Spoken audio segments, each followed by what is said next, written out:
Well, then you got it right there. This is something that we'll be barbecuing up hopefully daily for you. And Nimrod, you've been here for a very long time and know that What's for Lunch has been well documented around here. It's one of Joe's favorite segments. So from everybody here, thank you so much. Thank you to Bears vs. Bulls, an absolutely huge day again from you. Thank you so much. Thank you to Adara for all the throws and all the news stories again. Thanks, Obi, for you know, just being the sort of the calmness to my madness. And thank you to everybody for watching. We'll bring it back. Thank you, Andre, Fabian, Ramin, everybody. Sharif and Joe are going to take you in for the midday. Until then, we'll see you at 2 o'clock. Trade well. Yeah.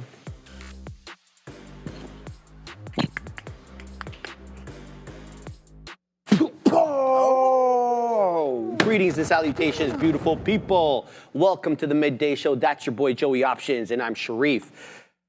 Hey, come on, YouTube. You can do it a little bit quicker. You can do it. Shout out to Sharif Slips. Good morning. Right back at you, brother.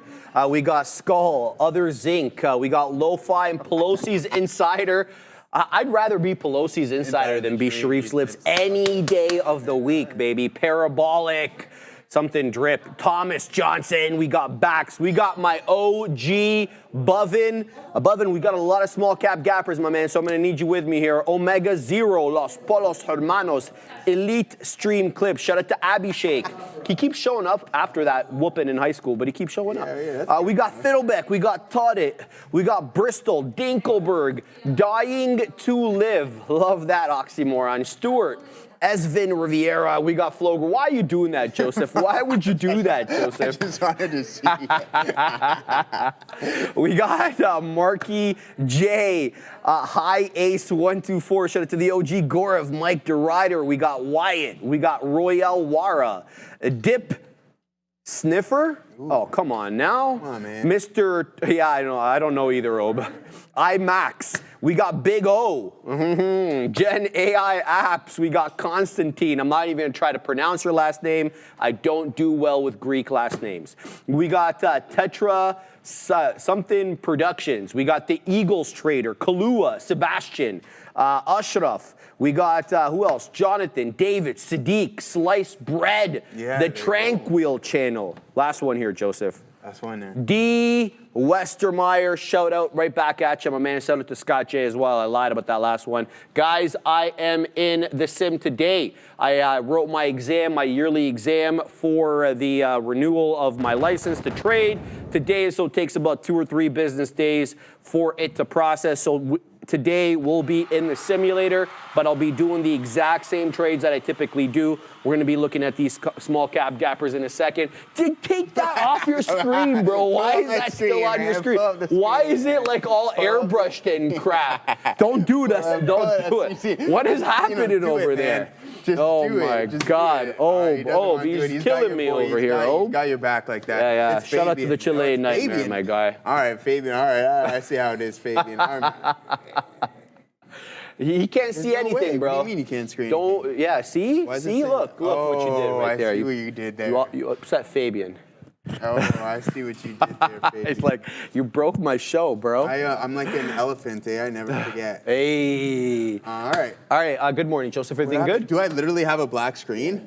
No way. Okay, so Joe's monitor is not working, so I'll show what I've got on here. Assassino for the small cap gappers. There's a lot running. Some of them, are not your typical small cap gappers like APLD, as well as TEMT. You heard the Katinaman talk about Tempest AI. For whatever reason, there's a 2 times levered Tempest AI ETF. It goes by the ticker TEMT. It's got a fantastic looking chart pattern, as well as being up about 25% on the day. So we're going to be looking at that. RVYL. This one, I think it is a #1 gapper. We're in the market up 114%. It was halted momentarily, and by momentarily I mean 5 minutes, to the downside, but it is most notably holding up above the volume weighted average price, which is at that $1.18, buck high teens. It's holding that $1.25. So this is my invitation to get into this one, but for whatever reason, it's not updating over here. We'll have to keep an eye out on that. I'm not sure. I don't think it's tradable under our system for whatever reason. We've also got A bunch of others. Let's talk about HYPR. This one was sub $1 until about moments ago. It is doing the dance with absolutely no underwear or pants with that dollar level. Look at it take out $1. Here comes that $1.05. Great extension off that 90 penny area. Why do I mention the 90 penny area? Because that's where the volume weighted average price is, as well as that 10 exponential moving average. So those are the two areas that I look for as a key area of support that the price really should hold above if I'm going to participate in it to the long side. So a $1.07 every time I'm looking at this thing is taking out highs. So HYPR is getting hyper to the upside. Sorry, Adara, I know that was definitely not your standard there. I appreciate you, Adara. I think that was a sympathy clap, though, right? Wouldn't you say? Fair. MODV as well, putting in its best looking bull flag. I perceive this to be two bull flags. Hear me out. We get that big boy bull flag at 9:30, big move up. We consolidate for, I want to say 15 minutes. On the 20th minute, oh baby, the buyers started coming and we're consolidating yet again, Joseph, using that volume weighted average price as a key level of support. My submission to you guys, if you're going to weasel in to MODV, get in on the bottom end of the range. I'm talking about that one low 50s, a $1.52, a $1.53, maybe even a $1.51 if you're lucky. And then you're waiting, you're holding for that $1.65 break to the upside. It's not by accident, guys, that we've rejected once, twice, OB thrice, 4 times, 5 times, 6 times, 7 times. On the 5-minute chart at that $1.65 area. That doesn't happen by accident. There's a key seller there. The question is, can we take out that seller and squeeze to the high side? I'm going to be looking at MODV, Joseph. There was a bunch of fights on the weekend. I didn't catch any of them, but there were some quality fights. We're going to get to those soon. The main event on the UFC got canceled the last minute there, so that was, I was surprised about that. Yeah. It wasn't a crazy fight. Anyways, guys. Your boy is back. We're live here once again. Let's pull up my screen. There we go. Thank you, Fabian, for getting that one sorted out. We'll hit the sirens for that there, guys. All right, let's break down what we were trading today, and that's IBIT. You know that I'm most definitely comfortable with punching size here. On this one, started aggressively. Took some off there on a key. See, I'm actually really happy with this execution because on this specific signal right here, guys, I'm like, yo, I need to take the majority of my position off. And with that being said, I did. So that was a big time rejection. I got the move up into there, took some off, and then we got that flush down, which would ended up stopping me out break even. So I'm really happy just listening to what the price was telling me because that gave me another opportunity to hop right back in that trade and then get even more aggressive. So there we go.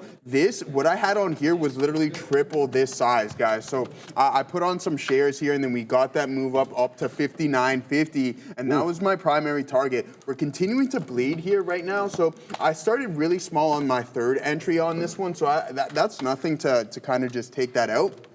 But here we go. Start aggressively. I double it up, and then I add another 25% right there, guys, and get that move all the way past this previous day's high, and then another pivot all the way up to 59.50 to the penny almost, and then we got that move back down. And I only had about 5%, less than 5% of my position on that one. And then here we go. I'm looking for that VWAP hold and the continuation of the strength. We didn't get that right now. Not saying that there isn't going to be another opportunity, but I got out as soon as we cracked these lows here. So as you can see, once that support level has been breached and now we open up below that support level, then I'm going to be looking to get out. Not saying that there isn't going to be another opportunity to get back in, but just listening to what price is telling me. Support levels broken, open up below them, get out of the trade, assess the situation, and see if it displays another opportunity for you to get back into this trade. And if I do decide to hop in, look how much better my risk to reward ratio would be. So from here to here, I have to risk. But if I'm going to hop in here momentarily, then I'm only risking there, and then that's when I know the thesis is essentially wrong. So that's exactly what I'm looking for. We're getting a nice bounce here. I want to see some more indecision on the 1-minute prints, and that's exactly what I'm seeing. So it's looking pretty good for another continuation. for IBIT long, but I mean, with the tech selling, are we going to rotate into some Bitcoin and get a little bit more defensive? We have to wait and see, but we got a nice move here in IBIT, and we're looking for it to continue. See, now I'm going to start grabbing some more. We're going to talk about my swing trade that I just opened up this morning as well, too, on Salesforce. I'm excited to talk about that, but let's see what we got going on here. We're going to pack our patience. Oh, I want to talk about Tesla here as well, too, there, guys. Oops. Let's talk about Tesla, because I took a big time hit on that, but then what I just made in IBIT, it essentially doubled that. So I'm happy with that there. But here we go. I got really aggressive looking for that high day break there in Tesla. As soon as we crack that support level, I'm gonzino, and that's exactly why you don't hold on to losers. Bang. Well said, Joseph. Good look to this morning, by the way. Saw that IBIT trade. Fantastic look. All right, guys. So I just want to remind you guys again, I am in the sim today. We are doing it live in the sim, but we're going to be putting on the trades as we would have if we were doing it live. Reason I'm in the sim, guys, is the license kind of expires. Your trading rights on the floor here have to be renewed every year, so you have to do a test. We did the test. We passed. Everything's gravy there, but it does take a couple of days for the back-end boys there to process everything, so that's why we're in this sim. But we're doing it live right now on HYPR. Look, I'm in two positions. It still hasn't shown up, guys, by the way, on the position board. Not sure why that's not updating.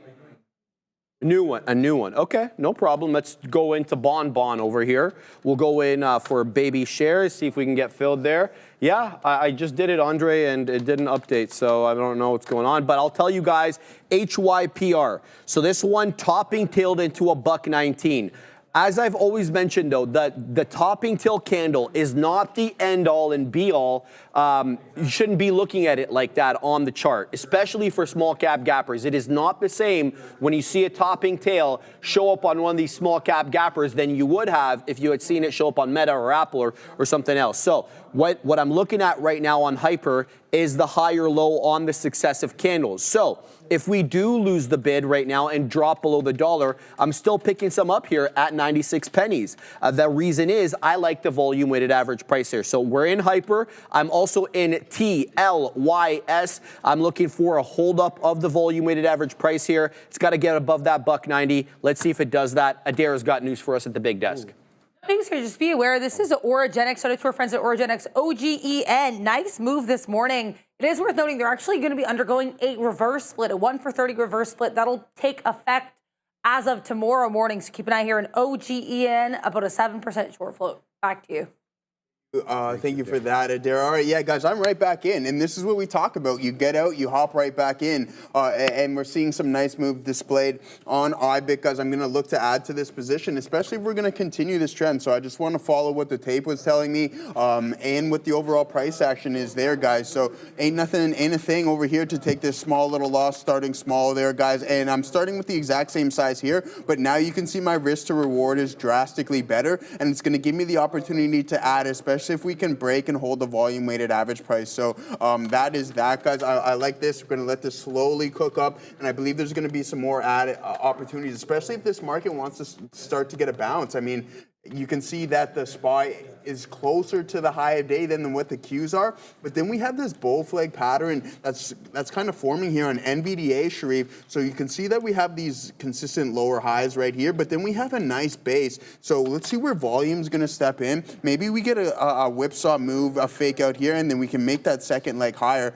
But I like it. I want to break down my CRM thought process here on why I started a position on this. And I really like this. I mean, you got to take those shots. And shout out to my guy Gaurav. When he sees those indecision prints, he's swinging. There's no question about that. So I really like that about his style. So shout out to my buddy Gaurav over there. We're always shooting back and forth on Axie. And he wrote me a really nice message the other day. What'd he say? He said, just thanks, bro. Thanks for just all the tips that you got me. You help improve trading and everything along those lines. I'm like, nah, man. I told him, I said, dude, you're the one punching keys, not me. Exactly. So well I appreciate appreciate that. Oh, and shout out to my guy to the right of me as well, too, paying the debt. So, yeah, I wake up to he's like, yo, what's your email, brother? And I'm like, oh, man, you don't have to. But, yeah, I love a man who pays the debt. Well, that's the way it is, man. You put on a bet, you got to pay the debt. Oh, that rhymes. There we go. We never thought of that one there. And hey, I'm just going to be racking these bets up against the Trader TV Live team. Like me and Katina Man are in one as well, too. But, yeah, Dara, I tried to bet Dara boosted you. She didn't want that. But I can smell snake. I can smell a snake oil salesman when I see one and hear one, and I'm not afraid to say it. I told her not to get goaded into it. I told her not to get goaded into it. I could not be more proud of you, Adara. Don't worry, we'll get our money back. Obi's like, shots fired. I'm like, wow, she just unloaded the mag on me there. That is insane. But guys, let's talk. Yeah, that is insane. But let's break down why I'm kind of getting into Salesforce here. I do like that we gap down, and then we're putting in this indecision print. But it's the hammer plus the isolated volume signature as well, too. So I have a definitive out. We cracked 250s. I'm out of the trade, and I have no issues with that. I'm looking for this gap fill and then maybe into the lower end of this zone. So that is my specific swing trade. I got the beautiful dip buy that I was looking for on it this morning. I got a notification. I placed the order last night, got the fill now. So now I'm going to look for the continuation, that gap fill, and then maybe a close above this range. And then that's it for that CRM swing trade there, guys. So that's my thought process. That's the game plan, and we're going to stick to it. And you guys are going to know. I'll keep you posted whether it's going to be profitable or a loser. I tend to let you guys know the status of my trades. So you got 150 big ones right now. Yeah. In the account. Yeah. All right. Now, we had another bet that was floating around out there. What was it? We were supposed to be altruistic with this next bet. We were going to donate the proceeds to charity. Well, you know what? I'm not feeling very charitable this morning. So now you're going to... So now, I'm going to win my money back, but I'm going to win my money back in like an extravagant way. Extravagant way. All right? So here's what we're doing. What are we doing? We're going to do pull-ups. Whoa, I haven't agreed to anything here. We're going to do pull-ups, push-ups, and one more thing. Let's throw a lower body one in there. Lower body? Yeah. I'll bring all the equipment. It will all be set up here. The beautiful thing is we'll be able to do it live. We'll do it freaking live.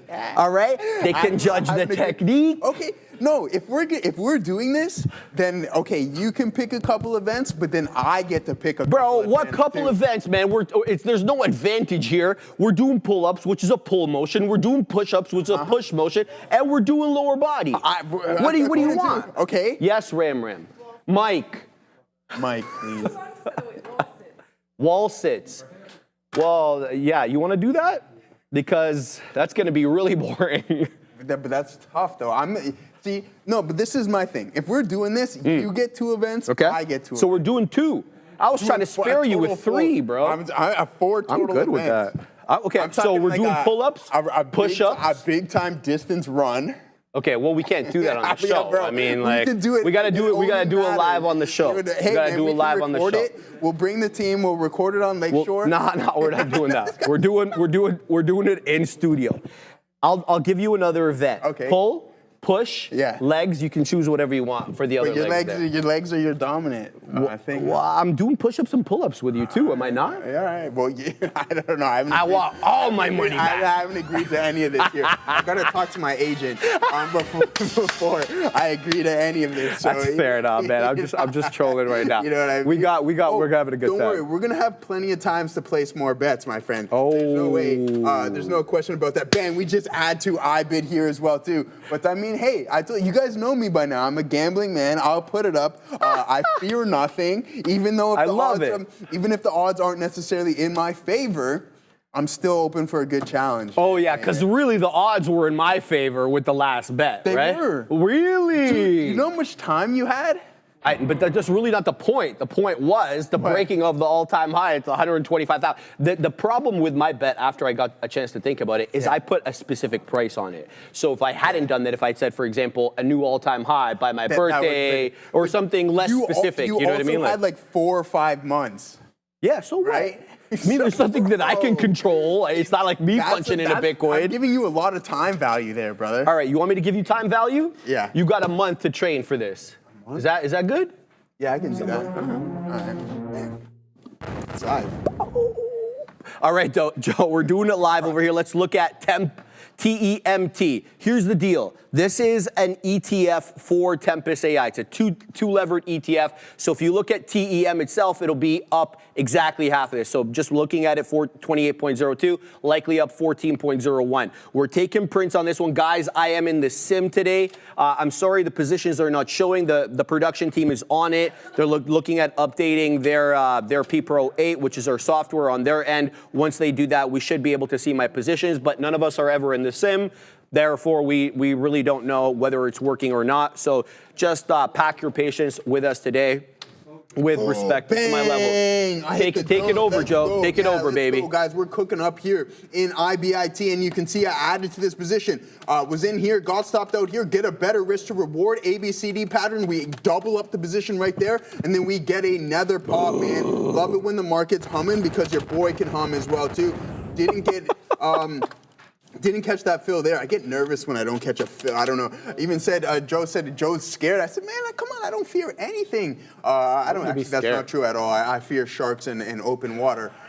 But other than that, hey man, we breathe in the same oxygen as me, then we can rock on. But yeah, here we go. I have a bet for you. I'll bet you AMC outperforms BTC in the next 12 minutes. Brandon, I'll mortgage that bet any day of the week. AMC to do better than Bitcoin.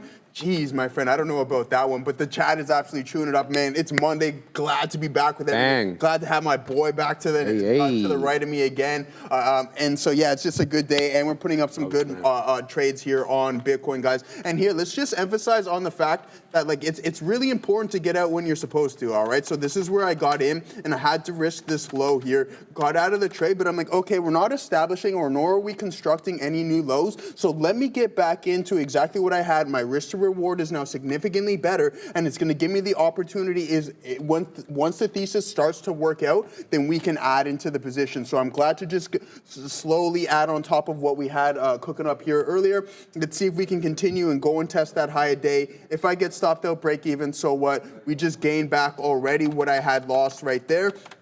And I'll touch on it one more time. So if I would have just held on to this position, look what I would have had to done just to get back to break even, right? Now look what my risk reward significantly better, hitting a 2-to-1 on that one. It's just by getting out and sticking to trade plans. And it's the exact same thing here with Tesla. I took a nice loss. Full disclosure, I lost half my shutdown on this trade right here. And then I gained a lot of it, more of it back on that other IBIT trade. But that's how aggressive I was here. A nice indecision print here on Tesla, looking for the break of this high, and I was willing to risk half my shutdown on this trade, but the profile was really, really tight. I can only risk about 10 cents or so, and then I had to cut the move, and then when that momentum really started to pick up and we breached the volume weighted average price, I'm like, that was the correct trade because it gave me the opportunity to hop right back into the trade and the underlyings that have been working for me, and that's what you want to do, and that's what gave me the ability to hop in here, triple it up, and then add another 25% there. So that was significantly the largest position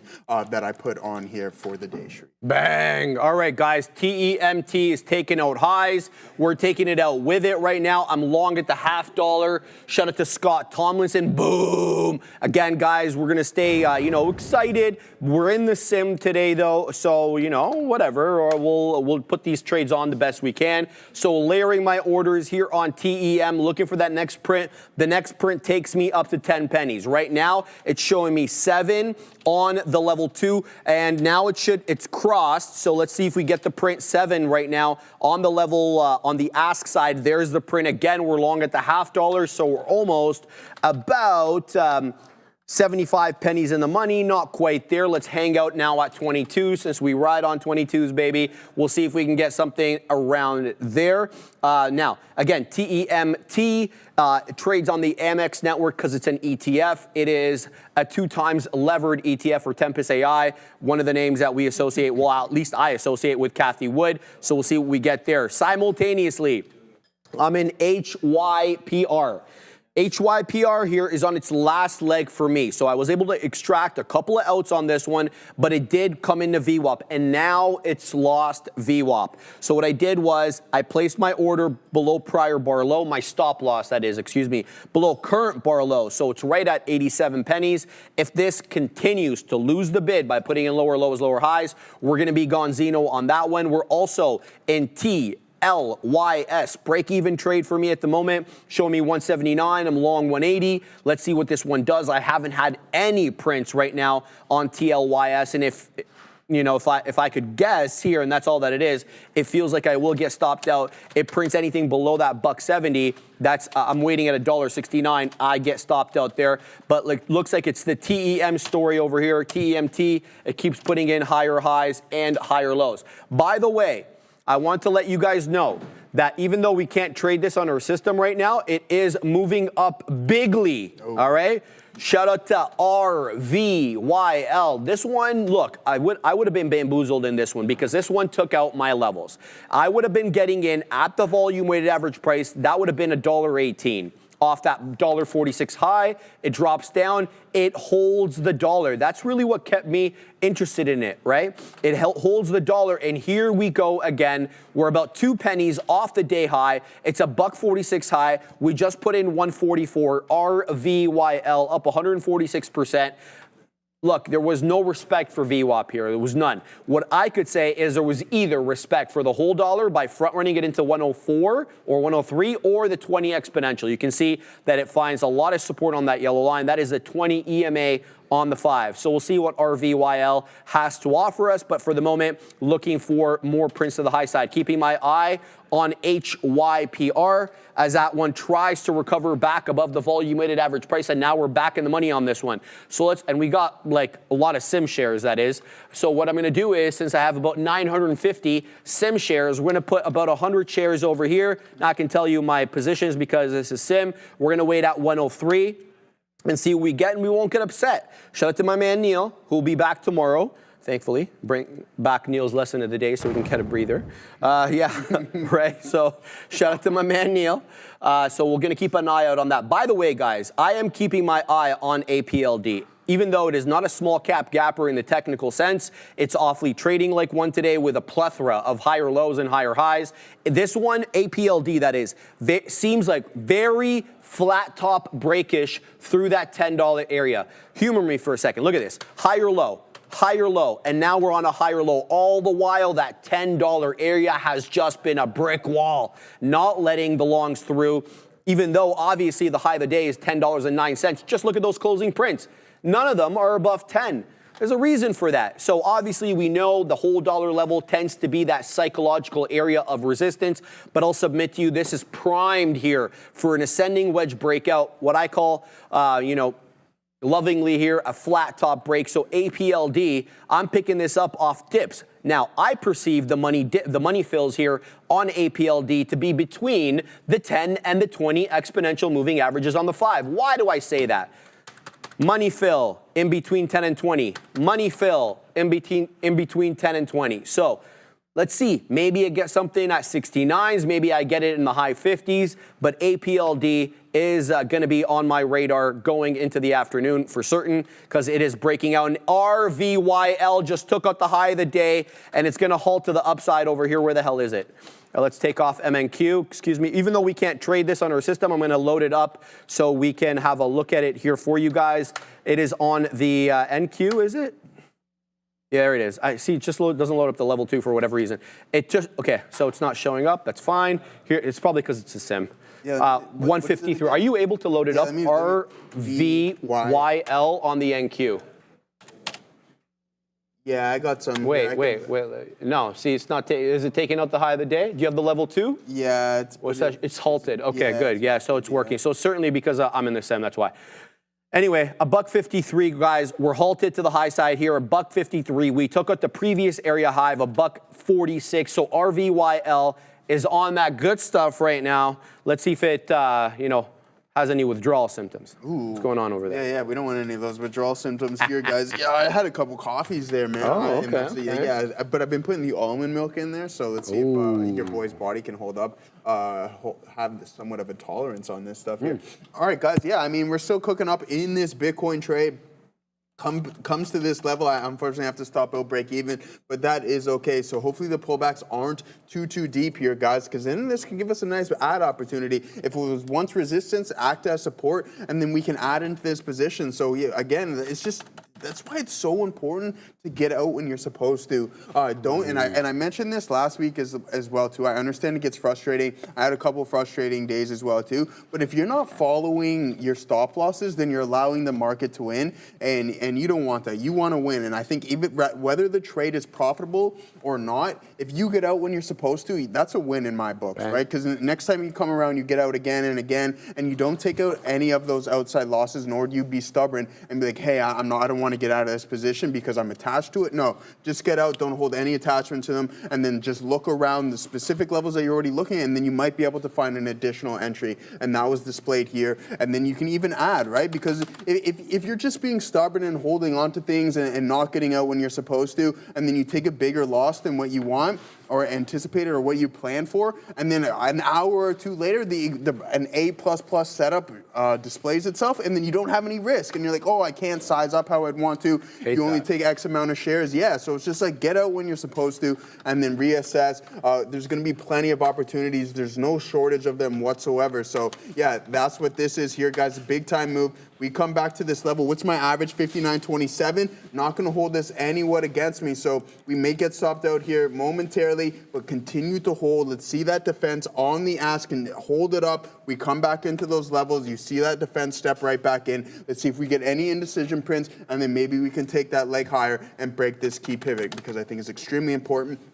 I actually want to pull up the underlying asset itself. So that is going to, I'll pull up an additional chart of Bitcoin so we can see how it's been trading over the weekend as well too. But just to get in kind of my mindset on why I like what I see, because it could just be another breath, right? And I think that's kind of the case that's happening right now. So this is what I'm looking at. You can see we had about 4 consecutive days of selling. Maybe we crack this support level here, but then I'm looking for any indecision print at the 100,000, and that's going to give me an opportunity to add, especially in the swing account that I'm still holding on to a small amount of shares in that one there, Sharif. Sounds good, man. All right, guys, we're doing it freaking live here on TEMT. We're taking prints to the high side. We're in at the $0.50. This thing keeps taking out highs. So now I've put some beak wetters in the 30s and more beak wetters in the 40s.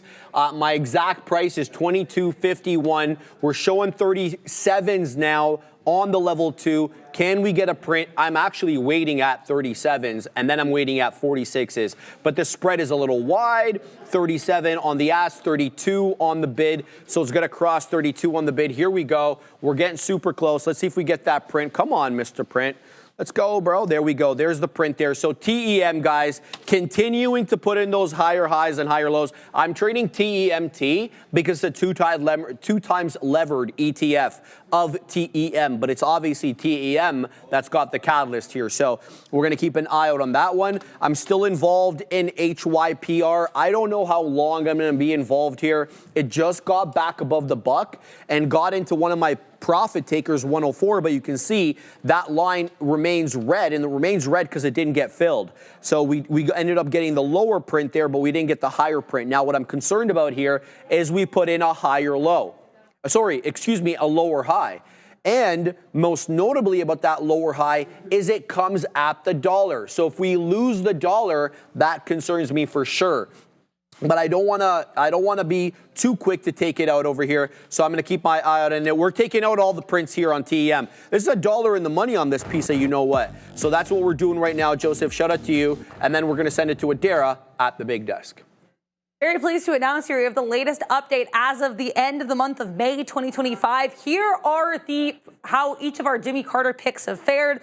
Sean here with the best pick, and as we'll get to in a second, the best ROI with Palantir. I am doing not so well here. I do have UNH. So what I wanted to do as well this time around, as you can see if you look on the thread on X, not only did I look at our picks and the ROI, I looked at how some of these picks have fared when you look at the larger indices. So Palantir, of course, Sean's #1 pick here. This is the top year-to-date performer in the S&P 500, S&P 100, and the Nasdaq 100. So Palantir here, not only a star here, but it's also a star within the indices. GEV, which is one of Neil's picks here, the 7th best year-to-date performer in the S&P 500. The IBM's the top year-to-date performer in the Dow. Boeing, which is one of my picks here, is actually the 2nd best year-to-date performer in the Dow Jones. And then we get to some of the weaker names here, both for these picks and within the larger indices. So UNH here, of course, one of my picks. This is the 3rd weakest year-to-date performer in the S&P 500, and it is the weakest performer in both the S&P 100 and the Dow Jones. Then Apple, one of Joe's picks here, it's the 5th weakest year-to-date performer in the Nasdaq 100 and the Dow Jones. It's also the 9th weakest year-to-date ticker in the S&P 100. So with all of that data now crunched, let's take a look at these results. Sean killing it here, up 31%. Here, Neil in 2nd place with 17.62%. The rest of us are red. I am the weakest here. United Health certainly not helping matters, but maybe this ROI will get a little bit healthier if this one decides to recover. Then we have on average here performance of 4.82% across all of these 6 averages. So some data being crunched in our Jimmy Carter picks, and back to you. I mean, I was in dead last. It wasn't even close. Tesla and I don't know why I have Apple on there. Such a bad pick, man. You have Apple because you wanted your meat acronym, because you were talking about Enbridge as well, but you didn't put it on there. That's why you have Apple. I mean, hey, listen, go big or go home, right? It's either I'm going to blow. See, the thing is, though, I'm going to be real here. I think I might finish 2nd. If Tesla really starts to get the ball rolling here, I'm positioned really well because I was in dead last, and now I've climbed to, I've taken a spot now. I'm not too many percentage points off of Brando and Sharif. So, I mean, I think I'm sitting pretty good, especially Adira, when is the start date for these... Like, when did you start populating the start date? So I started on January 10th, which is the day after the picks. I just looked at the year-to-date performance for them from January 1st because I was curious. But in terms of how I calculated the data, I went as of January 10th. Thank you. Yeah, there you Sorry to interrupt you. Yeah, no. I mean, which one are you? ASML, because well, no. What are you laughing at, bro? I'm like almost. I don't like to talk about my winners, but I'm up big on ASML. Let's just put it that way. Not according to the. Well, data yeah, that's what I was asking about that, right? Yeah, I mean, you got to follow the data there. Mm-hmm. But I mean, yeah, I think don't be surprised, guys, if your boy finishes 2nd or something along those lines by the end of the year. I think that's what I'm going to be aiming for. You don't think so? Oh, no. I'm talking. My bad. No, I wasn't saying anything about you. Oh, Tesla? I would never bet against Tesla. Yeah, that's stupid for me to bet against Tesla. Think about it. So if Tesla and Meta really get the ball rolling here, then who cares what Apple's done? Because I think those 2 names alone can just blow the rest of the group out of the water. I like Neil's diversified, but the thing is, though, I believe I can catch him and then just surpass whatever percentage metric he is because he's more about those slow and steady gains. I'll go negative 20% and then finish up the year hopefully around up like 20% because that would be absolutely wicked. But yeah, anyways, back to this market here, guys. I got stopped out of Bitcoin. We did crack into those levels that I was referring to. And I'm not going to allow a winning trade turn into a loser one. So I did get stopped out the remaining bit of my 30. I had 33% left of that. So nothing crazy. You pieced it out there. We got a nice move, entered right off of the lows, added to the position. And then that's when we got that really nice pop right there, guys. But this size was literally only 10% of what I had on here, literally. So that's how it just speaks volumes about how big this was here. And I pieced it out all the way up into my targets. But yeah, let's see if we can get another hold. It looks like a kind of a head and shoulders pattern forming here. And if we crack this neckline, then maybe we breach the volume weighted average price and then head back into some of these lows here. It's all about consistency if you don't want ulcers. Is ulcers because of the stress? I've already received hair loss from that, so not too worried about ulcers, nor am I a big drinker. So yeah, you're gonna need a big W for that, my guy. I mean, hey, thank you. If anybody's gonna pull it out of a hat, it's your boy right here. So I have the utmost confidence in myself and in these picks. other than the fact that I Talking about, Joe. Just going. let the trades unfold. Yeah, hey bro. man, this is it. Yeah, hey man, it's do or die, really. I mean, I told you I'm either gonna finish in first or in last, and I'm okay with that. Bro. I appreciate you do well. Yeah. I want you to do well, obviously, because I know that you like those in real life. Maybe not Apple. Maybe not Apple. Yeah. But I know that you like those other ones, IRL. So obviously. So I obviously want you to do very well. All right, guys, we're doing it live. Those are the right positions. I'm in the sim today. Shout out to the best production team, updating P-Pro 8, so you'll be able to see my positions. Now, HYPR, I'm really focusing on this one because it just took out prior bar high.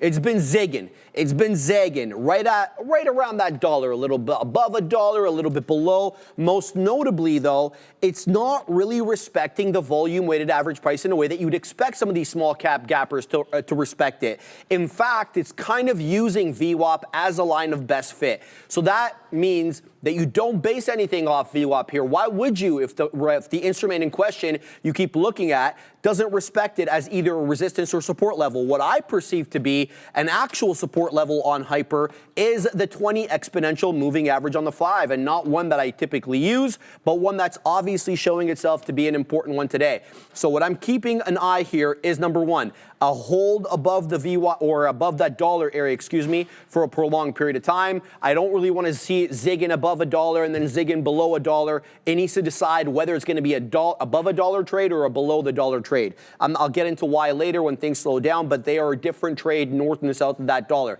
In addition to that, I'm looking out for the taking of previous highs. For example, this 105 candle over here took out that 103 previous area print. So what I'm looking for here is a hold above the 20 and then a curl of higher highs and higher lows on the subsequent bars. And let's see if we can touch that 119 HOD or what the situation is going to be. So HYPR, we're long 99 pennies. We're not exactly well in the money on that, but I do like the higher low, higher high pattern. It's really TEMT that we've done quite well on. We're over $1 in the money on this one. I did get that print there at at 62s, and now I'm waiting at 75s for the next one. It did kind of, at 52s, that is, not 62s. And then it did kind of reject that 60 penny area. Now it's coming down into the 30s. So TEMT, which is a 2-time levered ETF for TEM, for Tempest AI. Fantastic looking chart on the day today, so we're going to be keeping an eye out on that. APLD, I was waxing esoteric, to use an Adara term, about how this one was kind of an ascending wedge flat top breakout. Well, it looks like we got that, and I wasn't there to see it. So higher low, higher low, higher low, all the while, every single print from the open onwards until this candle here at 11:35 closed below $10. This is the first candle on the day that actually printed a closing print above that $10. I'm talking about the 5-minute chart.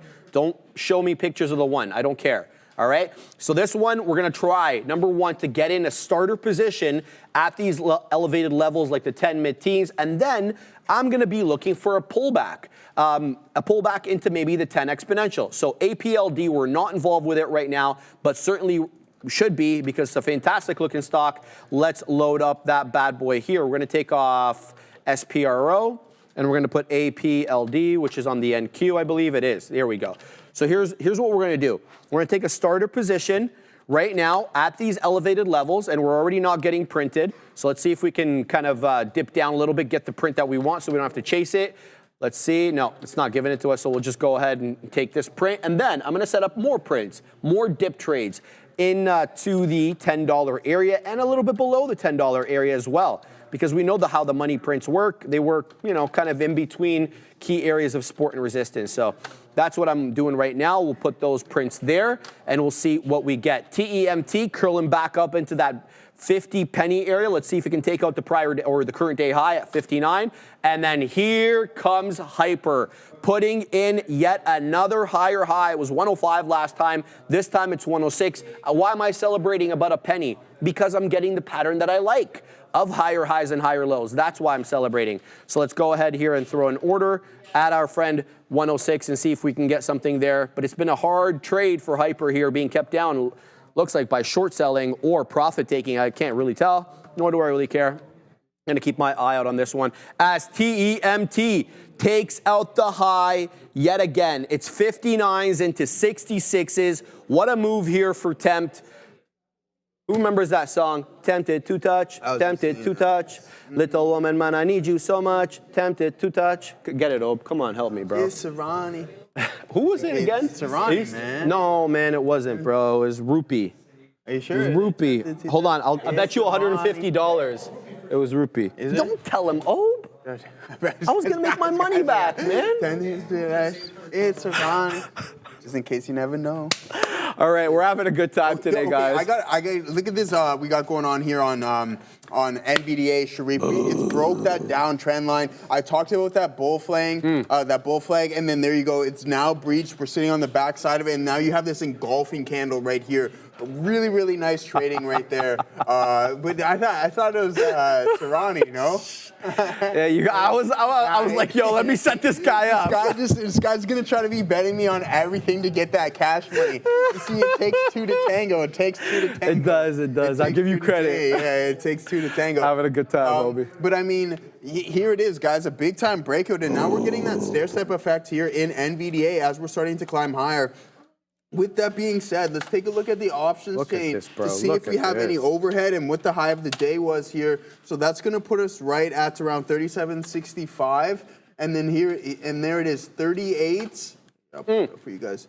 38s and 39s do have a lot of open interest right here through 40. So sorry, 39 and 40. So we got 69,000 and 63,000. If we head into 45s and 50s, okay. So what essentially I'm getting at here, guys, is, and we've been monitoring this for quite some time now, is that we seen that last week when they reported we had those high levels of open interest through 140 and 145, and we're talking about 100,000 contracts. So those have now expired. Are we getting the same amount that's rolling over to this week? No, not necessarily, but it's still a large amount relative to what we're seeing through the other strikes. So you can see through those two bases, 39 and 40, we have approximately over 130,000 open contracts through those two strike prices. So that is some overhead resistance. Look for some rejections around those levels. And I mean, we did go to 138 just below that there, guys, and then we decided to take a leg lower. So I'm going to be looking at those for some overhead resistance. Unless this volume and momentum really starts to pick up and then we gain enough momentum to break through them, there's enough demand in order for us to absorb that supply so we can take that additional leg higher. And that's exactly what I'm looking for there, guys. So I'm going to be keeping an eye on those specific levels. But my guy, Robinhood, just absolutely on fire and continuing to cook. I'm pretty sure it put in a new high here as well, too, guys. So I love seeing that. Right there, 68.22 was that high. And I was just about to pull up the chain to see what this week's expiration cycle is telling me. And if we have anything around 68.69, that's telling me why are we rejecting that? And I'm not seeing, from a relative standpoint, nothing substantial there, guys. Only about 2,000 open contracts at 68 and then 7,000 at 69. So I do believe that we can breach these key levels here and continue to climb higher and higher. As we broke this pivot, really nice break right there. This is outperforming S&P and Nasdaq. So I wouldn't be surprised if we do get somewhat of a pullback, but Robinhood, Palantir, performing really well, Sharif. Man, APLD is like one of the gifts that keeps on giving. We just got in, guys. I mean, I didn't get any of my ads, and we are taking out quite a bit of the position already. We got it along, what did we get, 1020? I have 1019, so we just took out 50s. Now I've got 55s on spot over here. APLD up 53%. Very strong name, taking out the $0.50 by 2 pennies, so not exactly rocketing up through the whole dollar, or the $0.50, excuse me, but this one is an ad. Again at $10. If that $10 area, and I'll submit to you, that was the key area of a technical breakout that I perceived because we talked about that ascending wedge, AKA the flat top break. So if that $10 level, which was the previous area of resistance, comes back in and gets tested this time from north to south, I'm buying again there. Let's cancel these dip trades right now that are a little bit ahead of that $10 area, and then we'll look to do it a little bit better over here. So give me a second here to take off 1005, and I believe I had 988 as well. So look, yeah, it might not even give me, man. It might not even give me that. Like I think I'm gonna wait at 1011 or something like that. Let's go ahead, 1011. just to front run that area. So that's what I'm thinking right now on my friend APLD. We're out of the majority of the position. I had 50 shares, just to tell you guys, because I'm in the sim. I've got 15 left, okay? So that's what I'm keeping my eye on there. TEMT, this one is about to take out highs again. So 73 high, I'm waiting at 77s. So we're now $1.25 in the money here on TEMT. It's up 35% using TEMT rather than TEM for that leverage, right? 2 times levered ETF. We get a bit of an aggressive move here. So keeping my eye out on that. What else we got? We still have HYPR. HYPR, look, I don't know how to feel about this one. It's putting in higher lows. It's above VWAP. That's all good and gravy. What isn't is the very, very obvious lower high, lower high, lower high on the chart. Now, it's being counteracted by the higher lows. So sometimes when we have this compression pattern, I just don't know how to feel about it, okay? So we're in this one. It's still a winner. Let's keep an eye out on that. Here we go with TEM. TEM's showing me 82s now. Boom! We take it out at the 82 penny level. Let's set up some more prints on this one. TE, oh, we're done our shares on this one, Joseph. That's okay. No. Oh, no. We're done our sim shares. So we'll keep an eye out on that. And then TLYS. This is the one that is likely going to be my first L of the day, okay? We got $1.81 on. It's at $1.75. It doesn't have a pattern that I can be optimistic about. It's not like I can say, okay, you know, let's not paper hand this trade. We're still putting in higher lows. No, we're not. We're putting in what I perceive to be possibly a flat bottom break through that $1.70. In fact, I'm actually waiting on the other side, and there we go. We just got stopped out. So we take our first L of the day, and we'll end our misery here with this one because it was just not trading in the right way. So the only two trades we got now. We got APLD at 1019 and HYPR at 99s. Let's see how we're able to do. I'm likely going to try to work back into TEMT over here at the 10 exponential. Let's go ahead and set up at 20s. So I'm going to front run that, probably wait at 30s. Going to take half the position. So I took 50 shares on the original TEMT. I'm going to take 25 this time around, and I'm going to wait at the 30s. Why am I waiting at the 30s? Well, I'm looking for a 10 EMA retracement on the 5 for TEMT. That takes me into the 20s, currently 23.21. Knowing that the 10 EMA is a dynamic level and likely to move up by the time I get printed, I'm going to throw my order in the 30s. That's my thinking there. So we're going to throw it at 35s and come what may. What do you got? Ooh, we got a position on Hood going there, guys. Yeah, let's see. I mean, I was just talking about just sticking to strong names. I think Palantir and Hood definitely fall in that realm there, guys. A big time pop there in Bitcoin as well, too. The market is going. There we go. We're starting to see the big names start to roar here. Sharif, NVDA is heading towards that high a day. The Q is heading towards that high a day. The SPY established a new high a day there as well, too, guys. So let's go Robinhood. We're at the lower end of the range. That's exactly what I want to see. Starting really, really small. You can see that, like, again, this is why I don't necessarily like buying too far from the volume weighted average price. So this isn't a position that I'm going to hold on and hope for it to just continue to trend for the remainder of the session, because I do believe we'll get that aggressive pullback and it's going to give you a better opportunity. But when I'm playing this ABCD type pattern, it's more of like hit that pop, nice little scalp. If you can construct a new high, break through the previous high, then look to take the majority of the position off and leave about 30% for a runner or whatever you're comfortable with there, guys. So yeah, I'm sitting in this trade. Let's see if we can break this high here, this previous high there. I don't know if we're going to get to the high a day just yet. It's going to be more of a grind, and I do believe there's going to be some more pullbacks in between there, and we're going to look to take advantage on that. So we're going to hold on to this until otherwise. But yeah, NVDA continuing to climb there, guys. Looking really, really good ABCD pattern, 3-bar play on the 5-minute. If you can get in at the lower end of the range, let's see if that volume continues to accelerate here, because then that's that move that you're going to be looking for towards this key level here from an intraday standpoint there, guys. That's the high of the day. All right, so I'm going to post up here just to take a little bit off. If we do, I'm going to post up at 55s there to take off 33% to see if we can get that. And then if we don't, then whatever, it's okay. Ooh, I almost took it all off, and I don't want to necessarily go down that road. So there we go. We posted. Let's see if we can catch this fill here, guys. You can see it displayed easier on the 1-minute time frame. And I mentioned there will be a pullback. I wouldn't be surprised if we retest 6680s. But first, I just want to catch a little bit of this move. So just a small scalp there to keep things going. And I mean, I took a big time, well, not big time. I mentioned that I took a half shutdown loss here here on TSLL. And that's okay. I didn't get too panicked. I thought that we were going to continue to climb higher, and I'm like, okay, nice indecision print. It's displaying what I want to see. One thing to note is that the volume profile wasn't supporting the move, but I did like the indecision, the strength within the underlying asset, and looking for the continuation of that move for the breach of the high of the day. But we didn't. We just went, we capitulated and just moved towards the south side there, guys. So happy, and I didn't even attempt it. I didn't see anything from a VPA standpoint, Sharif, that said, hey, Joseph, get back into this trade, and I'm happy that I didn't. I stuck to the guns and I stuck to the names that were working, and that was IBIT. So yeah, really nice performance here on IBIT. How many trades did I take on it? 4, going 3 for 4, 75% accuracy on that one, and substantially outweighing my loss there on Tesla. But let's go, Robinhood heading towards that high of the day. We're really small relative to what we had on before, but I believe momentarily we are going to catch this fill. And come on, do it for your boy. What am I posted up at? 53s again. It doesn't want to fill me, Sharif. Come on. We need the bid to touch that specific level in order for me to get 33% off. So let's go. Whoever's buying, oh, look at all the stuff they got going on here. Hey, that'd be pretty cool if you Studio 8, baby. Yeah, maybe if I can catch that Trader TV Live. So I used to work at a glass place, like in university. First and second year of university, I was at a glass place up in what's it called, Vaughan. And I was looking at that glass. It's a 12 millimeter bad boy. We used to put 2 of those 12 meters.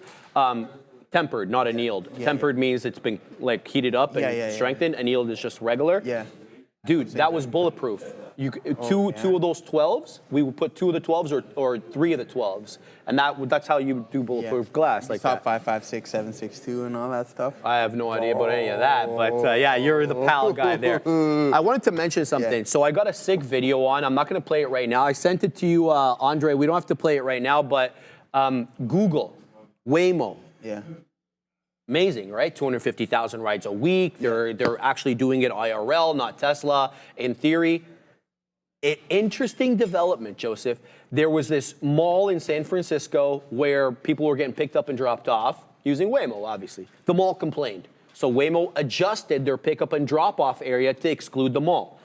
Instead, Joseph, they came up with the brilliant idea of picking up and dropping off people that wanted to go to this mall into a house right behind the mall. They chose some random house. They're like, look, you want to go to the Mall X?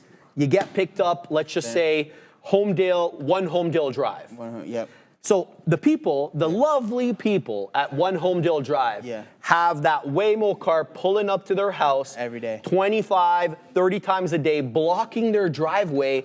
You can't come out of your driveway because the Waymo car is waiting for Joe Schmo at the mall to weasel on over. That's crazy. So they're like knocking on the door. They're like, can you move? How do you speak to something like that? So the reason I'm talking about this is not because it's going to kill Google. That's not what I'm talking about. But there's a growing pains of having AVs. Think about that. You know what I mean? What are you supposed to do blocking the road? What are you supposed to do if the fire truck's in the way or the cop's in the way? There's got to be a way to communicate with these things to kind of move them out of the way. How do you feel from a scalability standpoint with Waymo? Because I was reading some stuff on it as well. You think it's more? I heard it's around 230K a vehicle. But look who we're talking to here, dude. Yeah, exactly. Look who we're talking to. You're not talking to a cash-strapped company that's a startup. It's like a bottomless pit of money. But right? 230K a unit is pretty expensive. Of course it's expensive. And number one, you're buying a car from Jaguar that's on the way out. The I-Pace is discontinued. You know that Google buys the majority of the I-Paces that are made. Really? They're not actually sold in the market en masse like regular cars. So that's 1. 2, you're not able to tailor it, obviously, as much. Number 3, it's got LiDAR, which costs up a storm. So there's a lot of problems with it. I would have said it was a way bigger problem if it was a big start or a small startup rather than a Google. Let's play the video. Assassino's got it. Can we hear the audio? No? Why can't we hear the audio? The woman complains about it. That's why. Nice little neighborhood here. So there's the house. So your Waymo, basically, she's just showing you exactly what's happening there. It just parks there, Joe.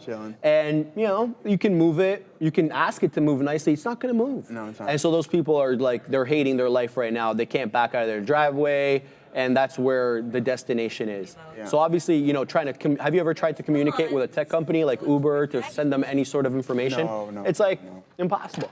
So messaging them like this Oh yeah, Poor family yeah, is exactly. suffering. Every time they come out, they're trying to get in, and they can't, right? They can't get in, they can't get out. So it should be actually really interesting. Very interesting. You guys can hear it, eh?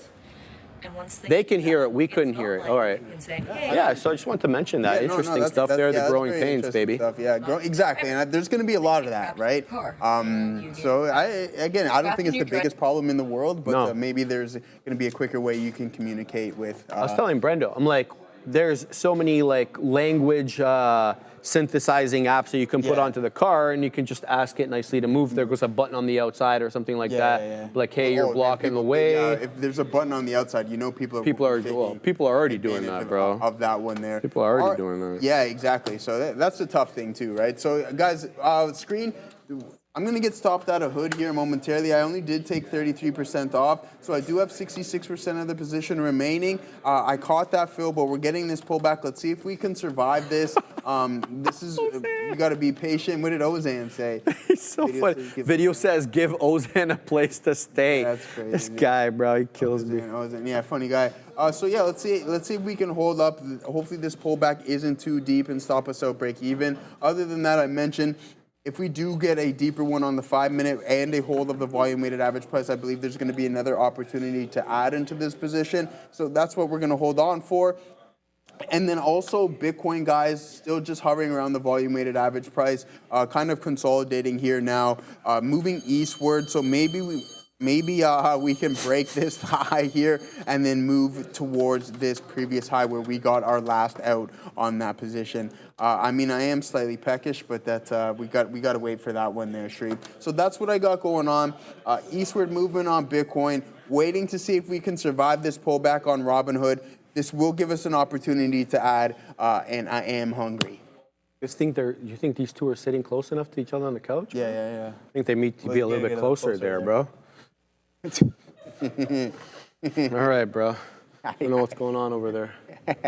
There's this child. Can we get them? Yeah, I think Assassino's trying to get them right now. Why are they so close, bro? There's like an entire seat next to them over there. Like, I don't get it. It's like that thing I was telling you about this morning. Mateo's all crunched in between the side and Chow. He doesn't want to So do it, man. It's warm Look like how that. close It's their warm. faces are to each other, too. What's going on over there, bro? All right, guys, we're doing it live here on H. There. I mean, like, why are they so close? I don't get. Look at the space to Chow's left. Look at that. I mean, it's fantastic. He has no idea that he's on right now. Not a clue, man. It's okay. The guy on the right to him, that's Mateo. The left guy is one of the algo traders, Chow. So shout out to them. Fantastic guys. They're great guys. I just don't understand why they're sitting so close. Hey, man. No. Yeah, my bad, Ob. My bad, Ob. Yeah. All right, guys, we're doing it live over here. Let's look at HYPR. We're taking prints to the high side. So I'm actually a little bit more convinced that HYPR may break to the high side here. It's not with respect to the prints that I got to the long side. Those are great. But what's really keeping me focused on HYPR, and I have a lot of sim shares, okay? I have about 700 shares of HYPR, again, in the sim. We've taken out 300 so far. The idea here is I'm seeing higher lows. So here we are, we're breaking down again. Is this a money print? And is it a higher low? For example, it was an 88 penny low, right? Then 92 penny low. And then 93 penny low. And now we have a 94 penny low. So every successive low higher than its predecessor and back above 102 we go. At what point, though, do we get that parabolic break to the high side? If we get a parabolic break to the high side, it doesn't feel like it's going to be like that today. So I'm going to keep my eye on that one. Sorry, guys. It was funny. I had to. I see you guys in the chat. Well, I don't know why they're so close. I mean, I wouldn't want anyone sitting that close to me, would you? I'd be like, yo, it's summertime. I need my breathability, right? And That's what's going on, though, What could be going on, bro? They're like talking about... I think they're talking about algos. Isn't that what they do? Most likely, because they're both algo guys. In the conversation. It's so funny. Oh, boy.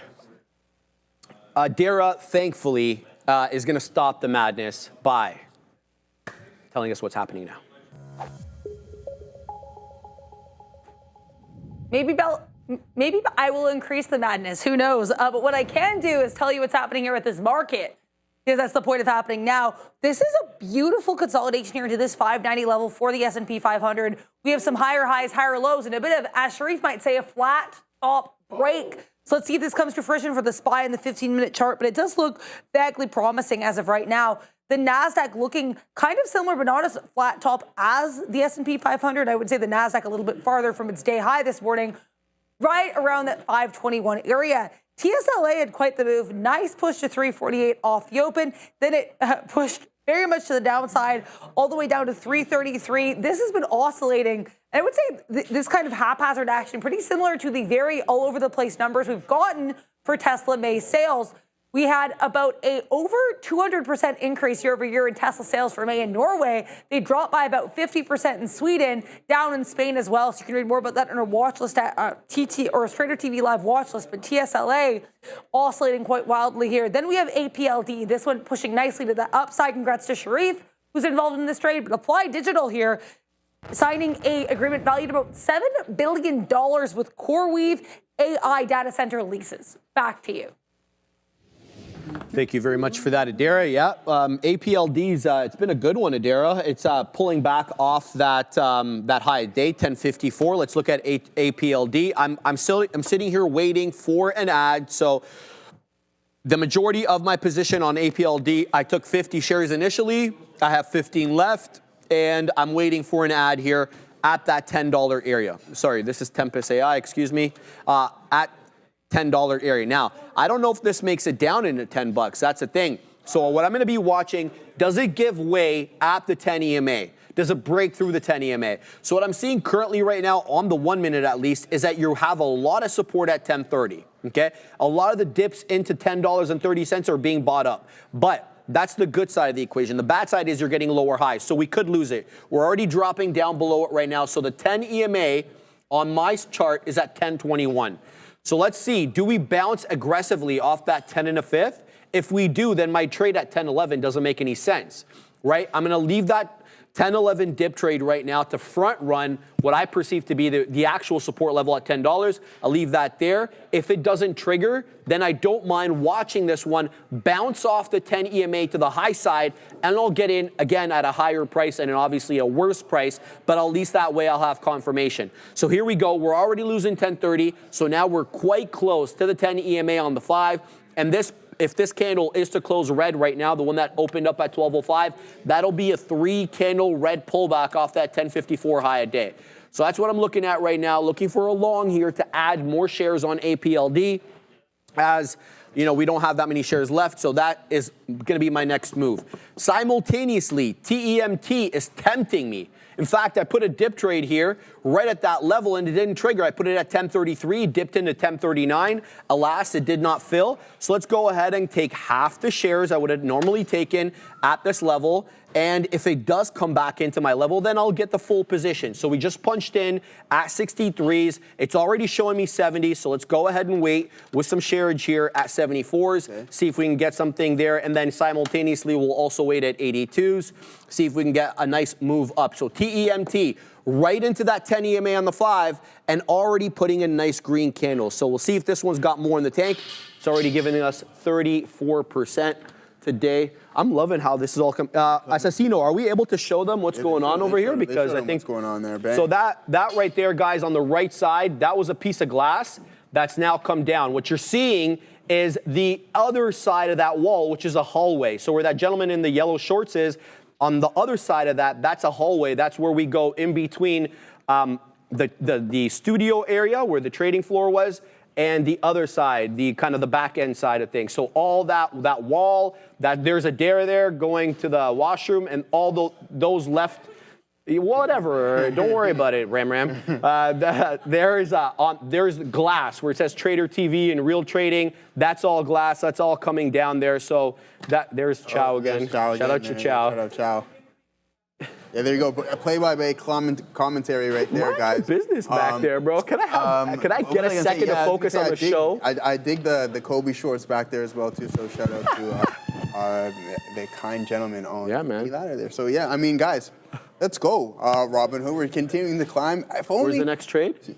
Where's the next trade? Obi is asking. Yeah, we're wants to looking know? at that. Come on, CRM. Don't be a hot piece of garbage, please, and thank you. Tell him. Just continue. I got to tell him. Tell man. him, So, Joe. yeah, because your boy is in it. I got an order filled this morning. Okay. Excited to see if this one works out. And then we're going to add to the position once live? it starts working out. You know how I do. Who's the Katina man? Ask FF. Oh, Well, wow, you'll have to find wow. out later. We won't disclose that just yet. You're gonna have Crazy. to find out for yourself. But other than that, guys, screen. We'll take a look at my screen here, and there we go. We're just slowly catching these fills. I have one out left here on Robinhood. We're gonna hold that for 67. 90s, we'll call it. So I'll post up at 90s to see if we can catch a fill on that one. Otherwise, we might get stopped out, break even, and that's okay. I've already taken off 66% of the position, so 67.90. Oh, why'd I do that? Hate it when I do that. So 67.90 is going to be the final target there. Post it up on that one. If we catch this fill, you can see the strength displayed here in the tape, and we're getting those clean flushes at the bid, at the ask and above the ask. And that's exactly what I want to see. We can go to a quote highlight because that is relatively high when I was trading Bitcoin. You really need to filter that out. So we'll go to 2,000 shares to see what that's displaying, if there's any form of imbalance on the books, but we're not seeing that right now. I'd have to go another increment lower because it is only a $67 stock. So, I mean, you would think you'd see some more, but according to this filter, we're not seeing too much, and I want to be able to identify the imbalance on the bid and the ask because that will give you displays of weakness and strength. Okay. All right, so that's what we got going on with Robinhood. Let's see what we else go. CRM, I'm going to be talking about this quite frequently because now I'm involved with this. We're now below the volume weighted average price and looking like we want to continue a little bit lower. I have a $10 stop on that, so I'm not too worried. Starting really small, and then once we start working, then we'll look to add to the size. But with that being said, you also have to trail the position as well too. There we go with Palantir. Did this construct a new all-time high today? Let's take a look. See what we got going on, and yes, we did. So we breached a new all-time high on that opening drive with Palantir. That 5 minute, it was my number 2 on the list today, guys. Palantir, Hood, and Bitcoin were my 3 primaries that I had on, and I'm like, all right, let's stick to these strong names and see if we can get that continuation. Sean was in it right out of the gate. I'm like, wow, this guy has the ability to put on those opening drives. Like for me, I have to let the underlying settle for the first 5 minutes or so, or 3 to 5 minutes that is, but he's like, boom, in the first minute on that volatility spike and then just piecing it on the way up. So really nice trading, and that is not easy stuff, guys. Like, I mean, in my opinion, trading that first 1 minute is like trading the earnings announcements print. It can be extremely dangerous, but also the reward is there, but you also have to put on a lot of risk because things can flush drastically fast there. So there it goes. Palantir putting in a new all-time high right there, guys. Robinhood trading around those pivot highs. I don't believe this is the all-time high. We were trading around the 80s when it first IPO'd. So it touched 84, so we're not there just yet. But what an absolute monster recovery. Once this underlying found its ground, then it essentially hasn't looked back. I mean, last year this thing was in the teens. Now we're trading around just under $70. I love Robinhood. We're going to continue to trade this name. We're going to continue to stick to these strong stocks, especially if you're looking for longs in the market. How many points you have in the chat? Hit exclamation 100, point. 100. No. XP? There's exclamation point and then points. How many you got? I got 6,412. You want to duel? You probably have more because you engage more in the chat. Yeah, Every time you engage, you get points. What do you got? 28, that big ones. You want to duel? I'll go all in if you want to duel. Yeah. How do we do that again? How do we duel? So how do I at you? I think you go exclamation. How do you? Bear vs. Bulls knows how to duel. Because we're throwing it all in here right now. We're going to duel everything. You're going to duel everything? Yeah, I'll duel everything here. Okay. So as soon as I see it, somebody tells us how to duel these. I forget how to do it. I remember I used to know how. I think it's exclamation point duel. Let's see what people do. Let's see. Are people dueling here? Donate some. Get out of here, man. Donate. Donate. How do I duel? Come on. Where's BVB's not in today. Otherwise, he would say that. Duel Joseph 100. Oh, okay. So how do I accept the duel, though? Obi, get out of here. Duels. Obi's killing me today, man. Duel at Sharif. Yeah. So that's how it is? It's exclamation point duel. Yeah, and then at the person. And then 28. Wisp away. Yeah. There. Let me wait till I get it. There we go. So now I hit accept. ACCEPT. That's it. I don't want to duel you, the millionaire. Yeah, I already got all in against Sharif. Okay, let me hold on. I went accept. Let's find out what happened here. Accept. Oh, the gifted me 100. Thanks, Skip Said. I appreciate you, bro. Okay, because we're a community. All right, thanks. Okay, we don't even know who won, though. They didn't tell us our duel thing yet. What kind of craziness is this, bro? All right, so maybe we'll have to wait for it. Figure that one out there. All right, guys, while we're waiting for Streamlabs, Sharif wants to duel you for 100 points. Bro, I'm trying to duel somebody else. Hold on here, Oliver. Oh, they didn't get that. Yeah, I don't think it worked, Joseph, to be quite honest with you. Right. Doesn't believe in charity. I don't, okay? I just paid $150 today. I'm not being charitable to anybody. Give me a break, man. The charity is over. Charity is over. I'm playing, guys. I'm not even. I gotta go to the washroom, man. All right, do your thing. All right, guys. Here's the deal. We added into this APLD retracement. So this is the first ad we got at 18s. And then I added at 10s. This will have to hold the $10 area. Now, I'm not going to have it right below that $10 area. That's asking to get stopped out. It's going to be right below that $10 area. We're going to give it sufficient amount of room. But APLD, I perceive this one to have an obvious area of resistance at the $10 area before we explode it to the high side, taking that flat top break into 1054. Hence why I'm using that area there. So let's go ahead and throw our stop on APLD just a skosh below that $9 area. So we're going to go ahead and wait there. And we will stop out for the entire amount if it does lose that area. So we're going to go ahead and put that in our stop placement. Simultaneously, we should be putting some profit takers. So if this does head to the high side, I want to be ready. So we're going to wait at 25s, and then we're going to layer into the 30s as well. Let's see if we can get a nice move up there. Also, TEMT. I worked my way back into this one after taking out the entire position. We weaseled in at 64s. I was able to get a quick print there into 77s, but this one is a lot slower in its ascent if it is going to ascend again. Anyway, holding up at the 10 EMA on the 5. TEMT, which is a 2 times levered ETF for Tempest AI, ticker TEM. So that's what I'm looking at right now. Also still holding onto my HYPR position as this one continues to put in higher lows. And the more I look at HYPR, the more I am convinced it is finding support at the 20 exponential moving average on the 5, a level that I typically do not use intraday, but just, you know, listen to me for a second over here. There's your first, there's your second, there's your third, there's your fourth, and here it comes in again. So let's see if it holds up at the 10. We were waxing poetic about how this one kept putting in higher lows. Let's see if that situation ends up maintaining itself and whether or not we get a 110 break, because that's as best as we could do, at least recently. Obviously, the high of the day is 119, but this area over here is where I got the majority of my prints. That candle that manifested at 5 to 12, 5 to noon, we got some into the 109s. We are long 98s here on HYPR.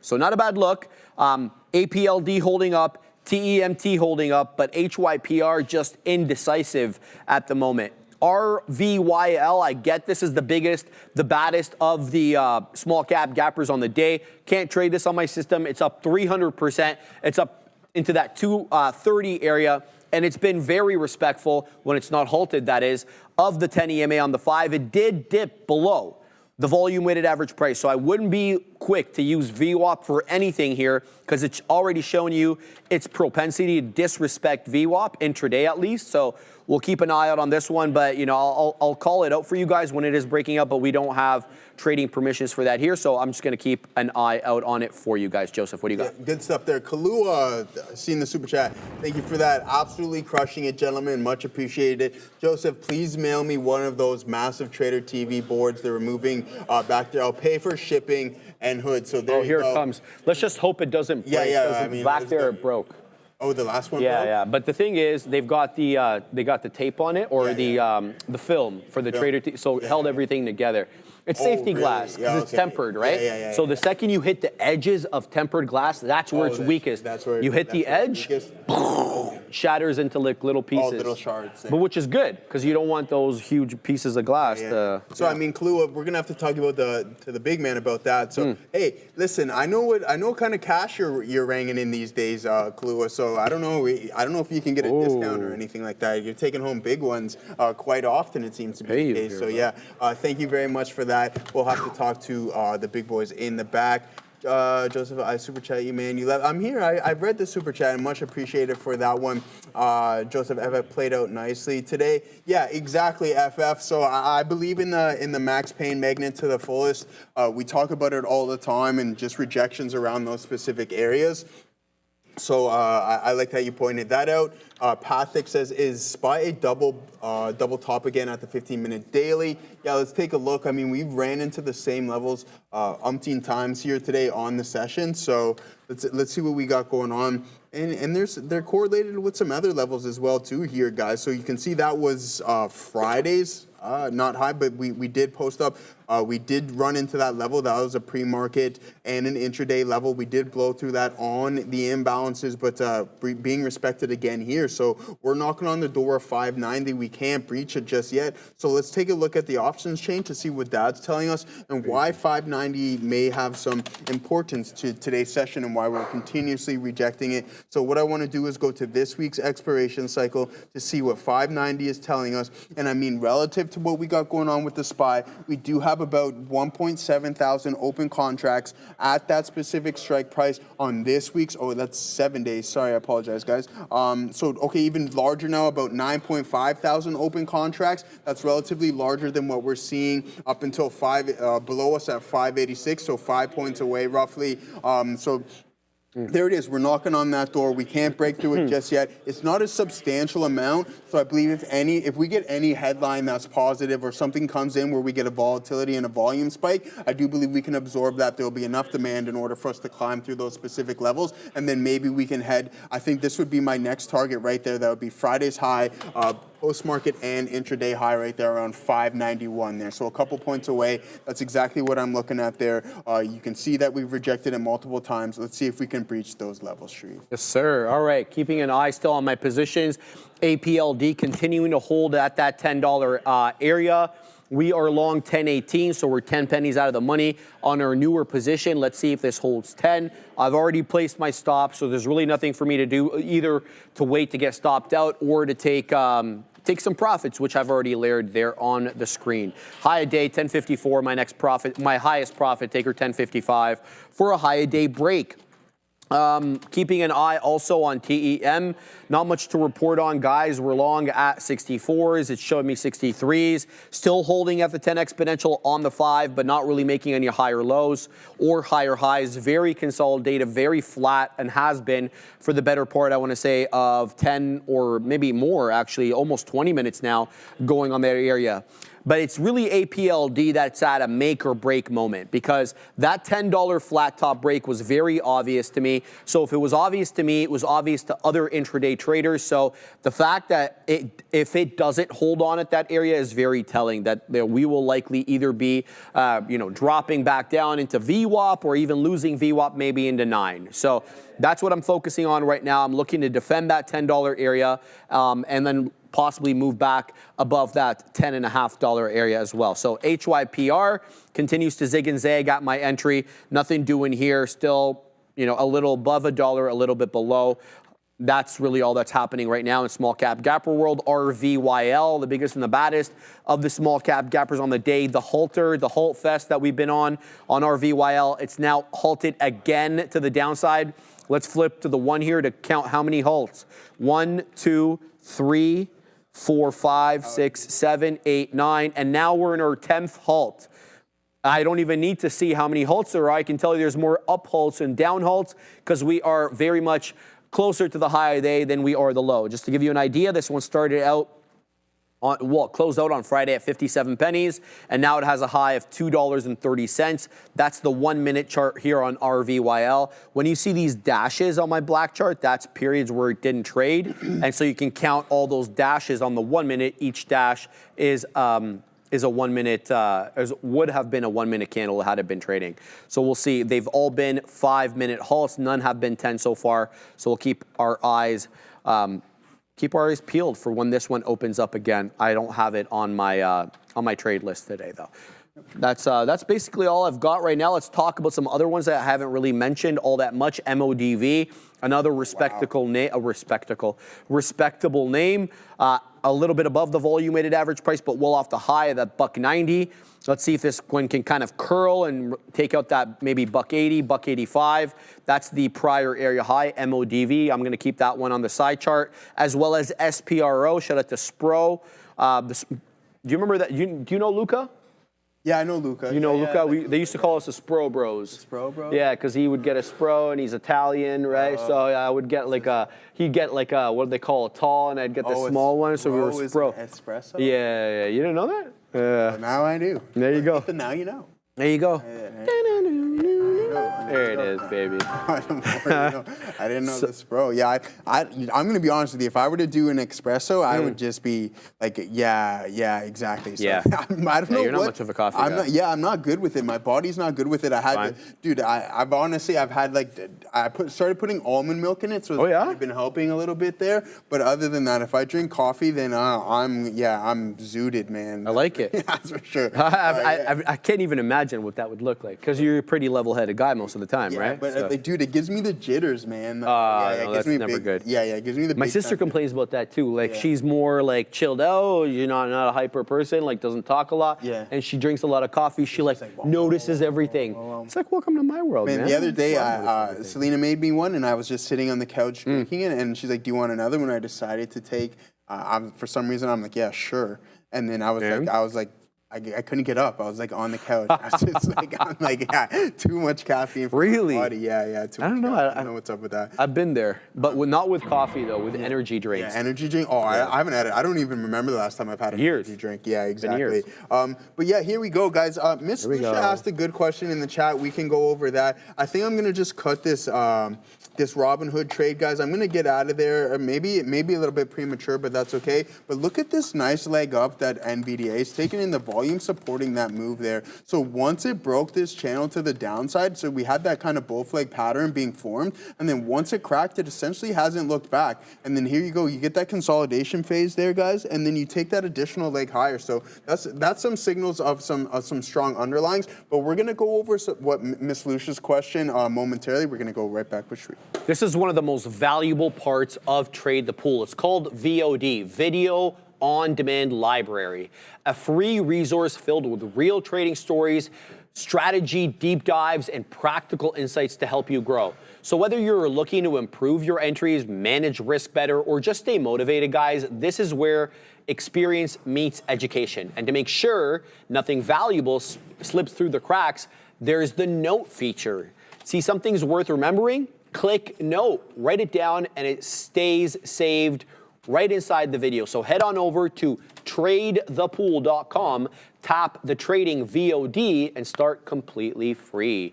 Shout out to the great folks there at Trade the Pool, Joseph. Yeah, thank you for that one there, Sharif. So yeah, all right, so Miss Lucia, we'll go over, if you want to talk about ranking this setup, this is just a dive in here. I liked it because it was strong underlying, but this is like a D setup, right? That's why you don't put on too many shares with this one, just to see if you can get somewhat of a continuation with the strength. But then as we start to climb the ranks in qualities of setups, let me pull up IBIT, and I just had a strong feeling today, and I know you can't necessarily always go off of hunches, but when you've been in this game for a while, you kind of get that gut feeling. I would rank this probably in the B minus B plus class, and then this one the exact same thing here. We got tariff news with Adara, and then we're going to go right back into quality of setups. Here on these markets, now this is a pretty vague headline, so the second I get any more information, I'll let you guys know, but I'm just seeing this headline on X here. Trump tariff legal foes ask court to hold levies during this appeal. So basically, sounds like the people who are anti these Trump tariffs, at least in court, going against them, apparently they are asking the court to hold these levies or hold these tariffs during the appeal process. We know as of right now, sounds like the tariffs are remaining throughout the appeal process, but we're going to have to wait and see. If I find any more details on this story, I will let you guys know right away. Back to you. you for that, Adair. So yeah, just getting back into the quality of these setups and how we're going to rank these. So this one for me would be like a C+, maybe C-, because we did punch through some pre-market levels. How I gauge this specifically, and I want to be completely honest with you guys, I had to kind of navigate my own trading system through this tariff turmoil, and I had a really good system previously to that, but we get that cyclical effect. The market is always changing, and you have to have the ability to adapt. So what can be an A+ setup one week, the following week could be a D, right? Because it's like, okay, it's not, even though the price action is displaying itself, what is the overall sentiment and what is the actual underlying telling you? So this was a B+. I used the volume weighted average price as my gauge, not to get in, but to also add into these positions. So A++ for me is a strong pre-market drive, right? But then at the open, you have a sell-off. But then the key factor in that sell-off is that the underlying asset doesn't trade below the volume-weighted average price for too long, and you get that elastic effect in the with that indicator, right? So it's like, okay, strong pre-market. You get a 3-minute pullback below the volume-weighted average price. The volume profile is starting to cool off, but then as you start to head back towards the volume-weighted average price, that volume profile is starting to pick up. For me, that is an A++. And when does that usually happen? I notice it a lot in earnings. Earnings season is when I do my best trading because the price action is a lot more decisive. The market knows where they want to send the underlyings, and there's not that much push and pull within each stock, right? So that would be my A++ is earnings, strong pre-market trend, you get the pullback, and then you get the continuation of that primary trend. That is going to be my A++, but everything also varies. I had more conviction within that because the market was trading higher and Bitcoin was pulling back. So I'm like, okay, if it wants to start to catch up, then there is some gain that it can ground, and I have the ability to add into those positions there. All right, man. That sounds good. All right, let me just throw in a stop here. I'm going to put it at $1.58, and then we're going to go down to $1.50. Let's go and set up as well at 68. New position, HKPD. It lost the 10. And last time it lost the 10, it found support at the 20. Again, not a level I typically use all that often, but the 20 seems to be featuring a lot more. Case in point, what we saw on, what's it called, APLD. Again, APLD holding the 20 like a glove.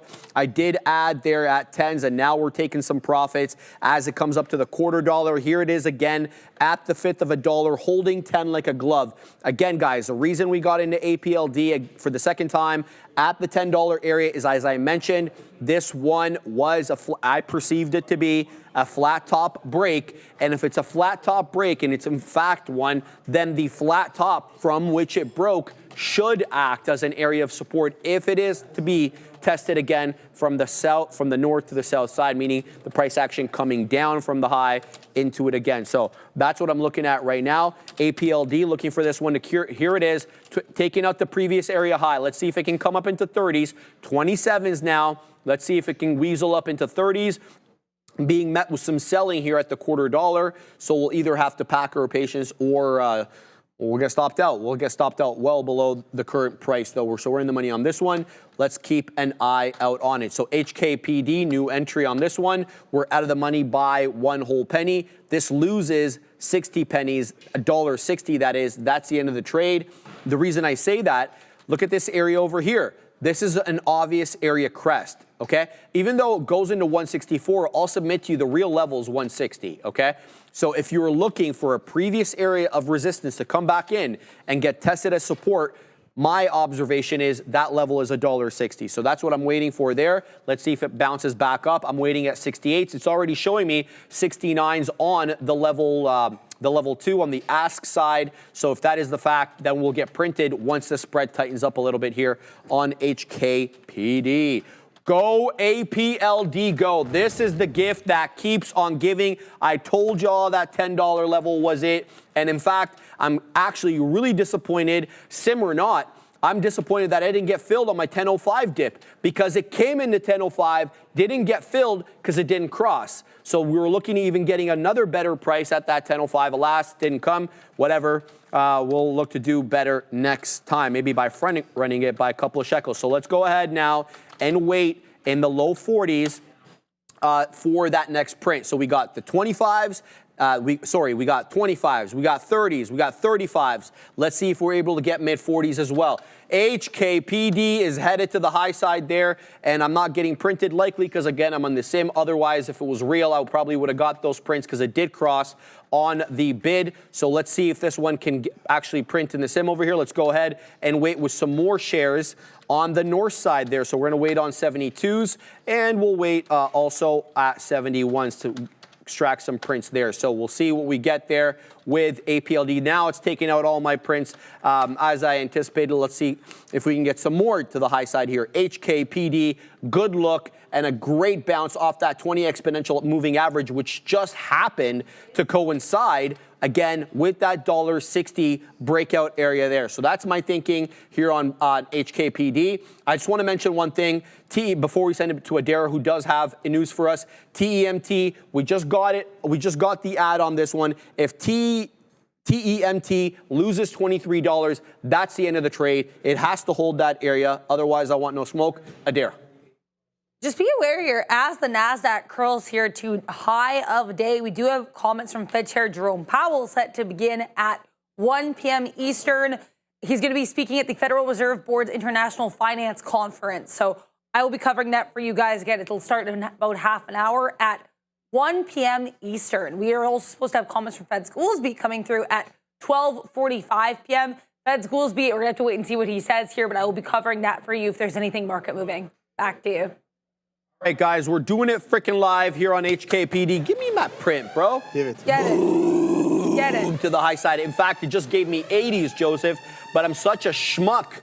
I didn't have any prints waiting to that high side. So let's go ahead and wait at 78. Okay. And then you know where we're going to wait after that? Where? 79. Damn. Can you guess what's after that? 88. No, it's 80, man. Come on, 78, 79. I know, bro. I'm sorry. I thought you were going CD there. Oh, I like that. I thought you were going CD on me. I should be going CD. I don't even know what that is, but everything's fine. CD land? CD. Oh. Bro. Did you see this over here? We're getting cowboy references from your brother Joe. And you didn't even know what I was talking about. Well, I mean, I didn't expect it, given that he didn't like Dallas when he went there. Tell everybody how much you didn't like Dallas. Sorry, Joe. Sorry, Joe. That is not true whatsoever. Yeah, okay. The only issue I had was with the credit card system. That's it. Other than that, right, and everything like that. But I did not. I appreciate you're a good sport, bro. You're a good sport. All right. Good stuff. You got it. I got some stuff to cover here. You all right? Go for it. Yeah. Okay, go cool. ahead. All right, guys. Yeah, Palantir starting to climb. My guy Gorevan on that one. Yeah, exactly. There you go, Pizza Rat. Dallas is mid. Wow. Wow. Crazy. Okay. That is crazy. Yeah, I'm getting peckish as well too. There, my friend. Palantir, good look there, guys. I think my guy Gorev was in off of these lows, probably this candle to be exact, if I could tell you his entry, and then he just continues to climb higher and higher. So a really nice trade there, 3 points in the money by my guy Gorev off of that one. Yeah, big time Darwin there. That's crazy, isn't it? So yeah, that's what I got going on. You can see that we're experiencing a pullback in Robinhood as well too. We didn't get quite to that high a day there, guys. So yeah, exactly. Are you in off of 129, Katina, man? Wrote down right. He's not. It's what he wrote down, but he's not in it. All right. I only have Bob along. You have Bob along at 114.25. All right, we'll take a look at that there momentarily. But I had an individual in the chat ask me about Meta and for a potential swing. So we'll dive into that because I am not sitting in any positions right now. I might take one more stab at Bitcoin, to be honest with you. If it does want to just not move sideways, then we can get in on the lower end of this range, and that's something that I like. So yeah, maybe we do a little... We'll get our toes wet on this one here, or maybe not, because it is starting to take a move to the south side. So we'll have to be patient on that one. But let's pull up onto Meta, because individual in the chat asked me very kindly to see what we got going on from a swing standpoint. I mean, I like it. If Meta really starts to get moving there, then I think I can come up on top of potentially of this this Jimmy Carter day of our picks here. I think it's going to put me in second place, to be honest with you, Tesla and Meta. So I like this. When we sit on top of this, maybe we can continue to climb. But you can see from this low here, guys, we're up quite a bit. I mean, that was such a solid recovery here in Meta, up 37% off of this Liberation Day low. And then from this peak, we were down quite a bit as well, too, there, guys. So about 34%. So, I mean, that's the thing, right? Like, when I see a stock going on like a 16-day green streak or whatever that it was here within this, kind of this bundle of days, look what was followed, right? So that's why I like seeing the ebbs and flows of the market. You have a couple up days, then you have a couple down days that are significantly smaller, and then another couple big up days. So, I mean, what we got going on is relatively healthy. There might be a good swing trade here in Meta, especially if we open up tomorrow at the top end of this range. I do like that because maybe we take that leg higher, considering the market has been strong for the past while. NVDA still just below those highs of days here, guys. So, I mean, this could be a solid breath, and then you take that leg higher. And if it punches through this high a day, watch out for a potential squeeze there. So that's really important. I'm going to be keeping an eye on this. I'm not going to be chasing it because right now, we are in the middle of this range. If you do want to get involved, you want to look for this support level to hold, or you get a whipsaw move that would be like, hey, it's just a fake out, a liquidity grab, and then you take that leg higher. So that's what I got going on with those names. I'm sitting in to pounce on Bitcoin because, I mean, I got to stick to the names that have been working for me and been working for me throughout the duration of this intraday session. So I'm going to be patient. I believe there's going to be an opportunity for Bitcoin to get the ball rolling. 59.22 is what we're trading at right now. So yeah, that's my game plan. We are constructing those higher lows. Positive sign.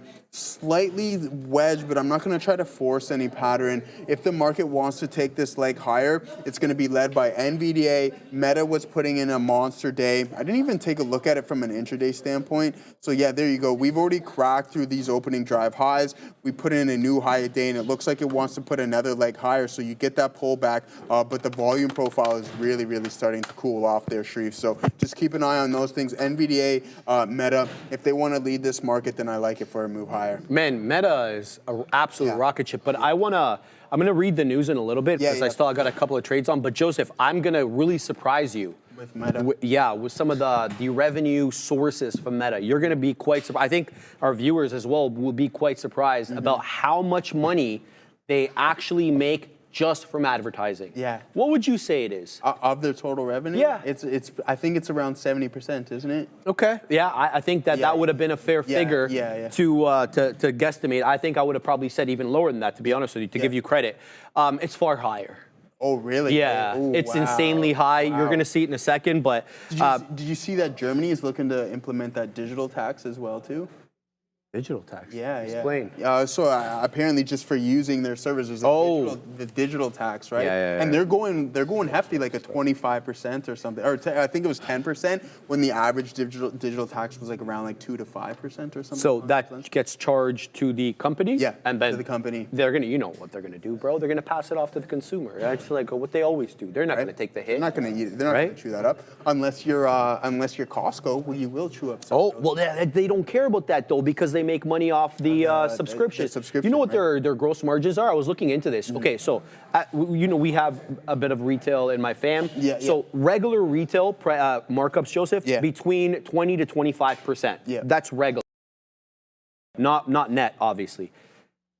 Gross for Costco is 12.5, which is like, say, almost half of what a regular markup would be. So they don't give a about margins on products. They're looking to make money a different way. What they were saying is that, like, they'll eat up the charge for like some of the vegetables and fruits and stuff like that. But the more discretionary items, like exotic plants and stuff, they're not going to chew up. I think that the consumer can absorb that significantly easier than what they can with kind of your basic needs. That's fair. Stuff like that. All right, guys, we're doing it freaking live here on HKPD. Look at the breakout on HKPD. Wowzers. What do we have on here? $1.66. This thing went up to $2.07. This thing is flying, guys.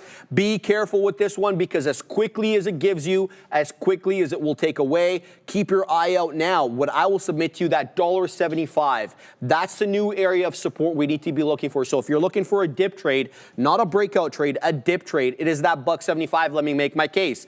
once, twice, and then on the OB third trice over here, we get the big boy breakout, and we have not looked back since then. So HKPD up 68%. Boom! Looking at taking out that $2 area. In fact, it did. 207 the HOD right now on HKPD. Look, I'm in the sim today. I still have about 200 shares left of HKPD. We had about 1,000 to start, so we're gonna keep an eye out on this one. Again, guys, I'm in the sim today, so I will tell you my share size as we go on the show. I also got into TEMT at that $10 area. What do we got on here on TEMT? TEMT at 2touch35, so let's take some profits here on this one as we've still got some shares on this. Let's go ahead and post up at 42, see if we can get something in and around there.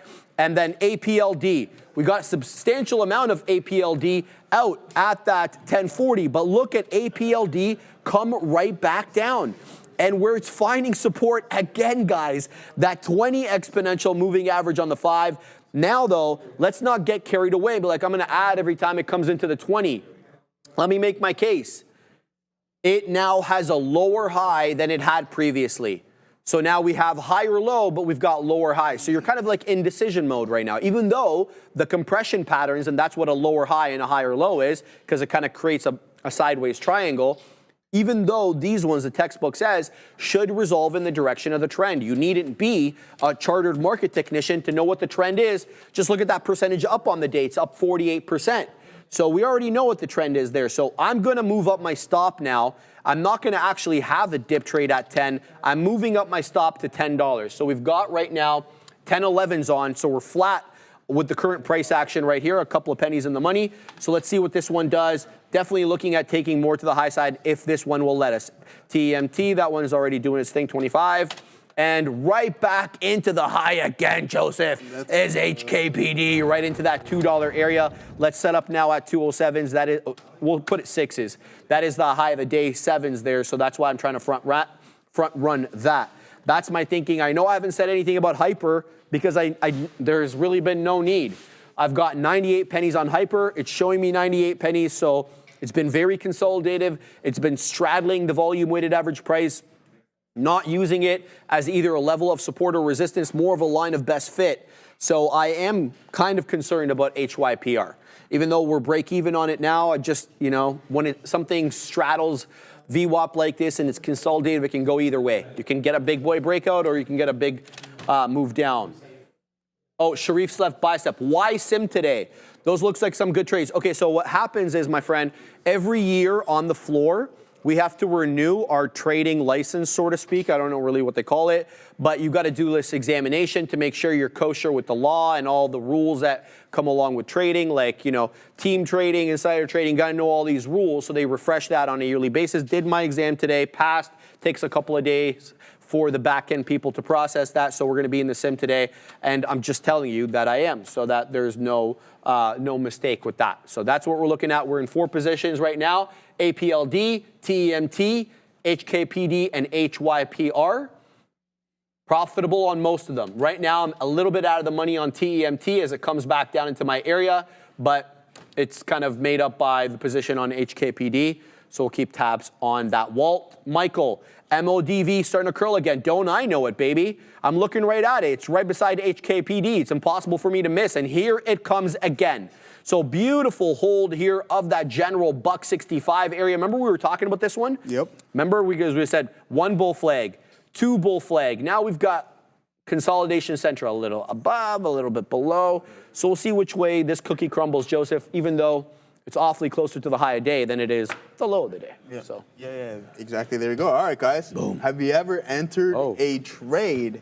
Sorry. Or have you ever entered an order to buy or sell and the price you got filled at is completely different from what you've expected? That's called slippage. Slippage happens when you're trading on an old and an underpowered computer and it costs traders a bundle. So that's why our friends at Easy Trading Computers created the complete guide to trading computers. This guide shows you exactly what technology you need to succeed as a trader and to avoid slippage. Go ahead and scan the QR code or check the link in the description box to get a free copy of that guide right there, guys. Yeah, I mean, So yeah, let's talk about a couple of things. I mean, we went over the Meta swing trade. It's doing relatively well. My guy CRM not moving just yet, but let's have some faith here, guys. And then for my boy Pizza Rat, who's in these 590 0 DTE calls here. I mean, the longer we hold up. That's the thing, right? We don't want to form this shelf and knock on this door too many times and reject it, right? So what we want to do is we want to be patient there, Pizza Rat. I think that if NVDA and some of the big names continue to be strong, you're sitting in a good position. We're not constructing any new lows, and you can see we're just bouncing off some key levels. So I wouldn't be surprised if we get any form of spike in here and we crack through these some of these highs. Now, I want to talk about. No, be positive. Be positive. We don't know that just yet. There's still a lot of time left in the day, right? We're not over until 4:30. One thing that you have to worry about is theta, but anything can happen, and just always keep that mindset. All right. So just keep that in mind. You do need it to go into 592. Sorry, to start making money, because as each minute goes by, you are in trouble with theta, because you did pay quite a bit of those for that contract, sorry. But I have faith. I think you can take that additional leg higher. 590, 50, 591. 11s is definitely a target. I wouldn't be surprised if we got attracted to this specific level right here, Pizza Rat. And if you do, I would be looking to take some profits and just close that contract and just accept whatever positive gains you had at that. All right. So just keep that in mind. Stay positive. Don't have any form of hopium. I know we have that at times, but I do like that setup, especially if Meta NVDA remains strong. Let's take a look at Apple as well too to see what it's up to. And if Apple's strong, then hey, it's even better for you. It's not that strong. That's an oxymoron. What? Apple strong. Oh yeah. It can't be, bro. Yeah, it can't be. Yeah. Sorry, Adara. Sorry, Adara. Yeah. But I mean, It is the dead Bitcoin. one. Okay, I'm gonna get involved in Bitcoin, but running through some of these mags here. Google's not quite at the high of the day, but it's forming an upward channel. That's a positive sign. Let's take a look at Amazon as well, too. But I mean, if there's room for them to climb higher, then you're sitting in a good boat, all right? There you go. Amazon going to push for that high of the day as well, too, there. And now you see that SPY is heading back to the top end of that range. I like this trade, Pizza Rat. Let's go. I want to get involved in some more Bitcoin. Bro, this is insane, HKPD. Guys, look at this chart. Oh, my goodness. This is look at it over here. Look at it over here. This is how strong. No. I know, but Yeah, look at that, bro. Yeah. All right, we're gonna have to take some more product. Too bad this is in the sim, but it is what it is, bro. All right, so HKPD. What's your entry on there? At that green dot? $1.65. Literally. I had the most perfect entry ever. That's it right there. Well, because it gave you that predictable 20 exponential retracement. It had done it twice prior to that and did it a third time. It didn't break out this way. Oh my goodness, bro. What is happening right now? HKPD is obviously getting short squeezed here. This is typical short squeeze. So what is HKPD? I don't have the short float. Adara, are you able to find the short float on HKPD? Trade ID is not giving me anything. It's telling me a 3.2 million million share float here on HKPD. Give me a second to load it up on my platform. HKPD. I don't know if Benzinga has it because I have trade ideas over here. It doesn't give me anything. Just looking at ownership and borrowing on my platform just to kind of get an idea. Pardon me? Yeah, Adara might have it. Go ahead, Adara. So I checked on FinViz. FinViz is saying a total float here of 3.52 million shares. That's just above the Trade Ideas float there of 3.2 million shares, so close enough. I'm seeing a short float on FinViz of 3.57%, so not significant. If there is a short float, it could be that, but again, nothing I would say that's super significant or worth worrying about here. Also, guys, fetch your Jerome Powell just 10 minutes until he starts speaking. I have that stream ready to go, and as Sharif just said, get it, Jerome. Back to you. Thank you, Adara. Get it. All right, that doesn't seem like that big of a short float, Joseph. I mean, this is a big short squeeze here, guys. I mean, clearly somebody got squeezed. You feel above that $1.75 because it started going nuts. Above that $1.80 area, it hasn't really looked back. I've set up a next profit taker now, just below the high of the day. That's 263. Current candle on the 5 has a lower high than the prior candle. That was the biggest and the baddest of all the candles today. The one on On the 5-minute chart that closed at 1245. That's the one that made a 263 high. What a fantastic move up for HKPD. It's up 110%, and it feels very much like a short squeeze here. So let's not give too much back. Let's be on the lookout for profit taking or renewed short selling as this thing as we know. It definitely looks like it was a short squeeze, so we'll see if these guys that were shorting are trying to get back on side over here, or whether the margin call has them on the wrong side. So HKPD in focus. Let's keep an eye out on Hyper as well. That's been doing nothing. It's TEMT.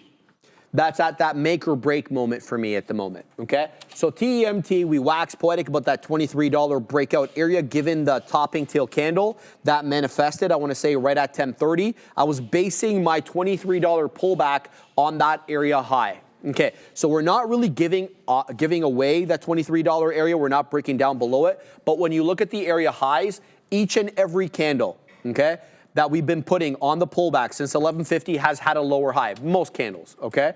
And you kind of see a downward channel right now on TEMT off that 2402 high. Wowzers, look at HKPD. This thing is going. So we just took out the order there as well. Let's go ahead and wait. Oh, we only have like baby shares left. So let's go and post baby shares at 69. And then we're going to wait at 75s as well. And then we'll wait above that at 85s, okay? So we'll see if we can catch a squeeze. Sorry to digress, back to TEMT. So this one is looking very downward channelish, so I'm leaving my stop where it is. I think I like that $23 level, come hell or high water or whatever. We'll see what this one does. APLD though, Joseph, respecting the 20 exponential moving average on the 5 and with higher lows, unlike its uglier cousin TEMT, which has lower lows. That's not what I want to see. Okay, all right. Hell or High Water, sick movie. I'm assuming you haven't seen it. I haven't. Yeah, You know, okay, bro. Like, you know, I'm just. I don't know too much. I'm ignorant when it comes to movies. No, I wouldn't call it sadly. That, but, I mean, hey. The old ones, like any mafia movies, I seem to have an affinity for. But I can probably get behind those. I did mention The Outsiders, which I think is definitely in your realm. I haven't watched that. I've watched the big ones, the Donnie Brasco's, Goodfellas, all the Godfathers, Scarface, Casino. Who is Kaiser Sozan from? Is that The Usual Suspects? Yeah, Darren knows it immediately, bro. Immediately. Yeah, I know. Trust me, Darren and I were talking A24 the other night, a couple weekends ago. So yeah, a lot of movies. Look at the screen there. You go. Yeah, the last of the Trader TV there it is. glasses is now being removed, guys. That's it. It's gone. And yeah, that wall is coming down too. You could on the other boardroom, like not these glasses, the other side. He's already breaking down the pillars. Oh, really? He was crowbarring it. There you go. Lots of there it is, baby. lots of stuff on there. All right, End of an era. Yeah, let's okay, so there you go, Pizza Rat. And this is what I was talking about, right? So you have NVDA that was trading in a range. You have Meta that's starting to construct another new high of the day. And then you have the likes of Amazon that is approaching its high day as well, too. Really strong. You're now getting that break through the resistance. I think it's important for you to be patient. See, that's the thing. I should have punched. I don't want to punch in here, but I do want to get involved. So I'll start real small. Actually, that's a good punch. I don't mind that. Ooh. Okay, so I'm going to punch in here. That's only about a couple pennies of risk there, about 13 cents. If we come back to the lower end of this range, then I'll just hop out of that trade. I'm not too worried about that. But you can see that's why precision is really important, because if I was in right at the volume weighted average price, I'm already 10 cents ITM, right? So that's what you want to look for. Precision is really key, and this is a game of pennies, so you got to keep that in mind. Really good entries there on that one. So there's going to be a trade number 5 on it. We went 3 for 4 to start. Let's see if this one can work out. Risk profile defined. Looking for the continuation. Amazon really starting to get rolling here as well, too, guys. The SPY opening up at the top end of this range. This is what I was referring to, Pizza Rat. But now you need that move to go higher. I'm sure that you're around break even. Actually, I can take a look at it right now. Take a look. Exactly what he was referring to. So he bought the 590s. Okay. Okay, are you sure though? Oh, no, sorry. Okay, yeah, I'm on the wrong expiration cycle. So that would be today. Ooh, okay, so yeah, Theta really chewing you up there, Pizza Rat. If you paid $1, I won't even disclose whatever you got going on, but yeah, I'm looking at the 590s with today's expiration cycle. Yeah, see, that's the thing about those, man. Theta really on that closing day just chews up the value of those contracts minute by minute. So you need that to start appreciating really quickly, or you're just going to lose the value. Oh, 589. Okay. I mean, that's significantly better. Okay, there you go. So that's much better there, Pizza Rat. So you're now in the money. You're making money on that contract. Thanks. And so I told you, just be patient. If it continues to climb and we start squeezing, NVDA wants to crack that high a day, then I think you're going to be sitting in a good position because Meta's right there as well, too. So I talked about the big names being big, and that's exactly what we want to see. We're in this IBIT trade here. I don't know if there's going to be an adding opportunity right now, but there might be. We're going to want to keep an eye out on the volume profile just to see if it starts to pick up. It is on the lower time frames, but I'm going to have to see a lot more, substantial more amount in order for me to add to this position. A clean, healthy pullback where I see the volume start to slowly drop off, and then we'll see the volume start to pick up as we start to climb higher and higher in price. So that's my game plan here on IBIT, Sharif. That's insane. Sharif's left bicep letting me, wow, man, RC, oh, it's crazy. What do you say? Yeah, what RC said? Yeah, what RC? All right, guys, we're going to keep an eye here on HKPD because it is aggressively pulling back in. True to form. Now let's observe what it does at that, I want to say between 210 to 2. The reason I say that, a number of reasons. The 10 and the 10 EMA and VWAP are overlapping at what seems to be about $2.05, give or take, okay? And then we know that we're likely to have psychological support at that whole dollar, aka 2. And so let's see what it does there. Okay, so that's what I'm going to be looking. I'm likely not going to add at that dip, but if it does, find support at that dip and then show me some on another higher high, higher low pattern that we could get in, maybe for some smaller shares this time. So that's what I'm keeping my eye out there. Adara has news for us at the big desk. Looks like this from about a minute ago. Disney on watch here, apparently laying off several hundred employees as reported by Variety. According to Variety, these layoffs will impact production and corporate finance operations. So not a huge move here, but just worth noting Disney apparently doing some layoffs according to Variety. Back to you. Never really want to get happy about that because we always have to remember that there's someone losing their job on the other side. But when we talk about this kind of thing, Joseph sad to say that usually these things are met well and received well by the market because, because expense. You're lowering your expenses. I'm assuming a lot of that is going to be automated now with agentic AI making its move. And you know, I listen to the All In podcast a lot. God, you should see what these guys. Okay, so Cal Canis, who's the moderator of All In, asked Chamath.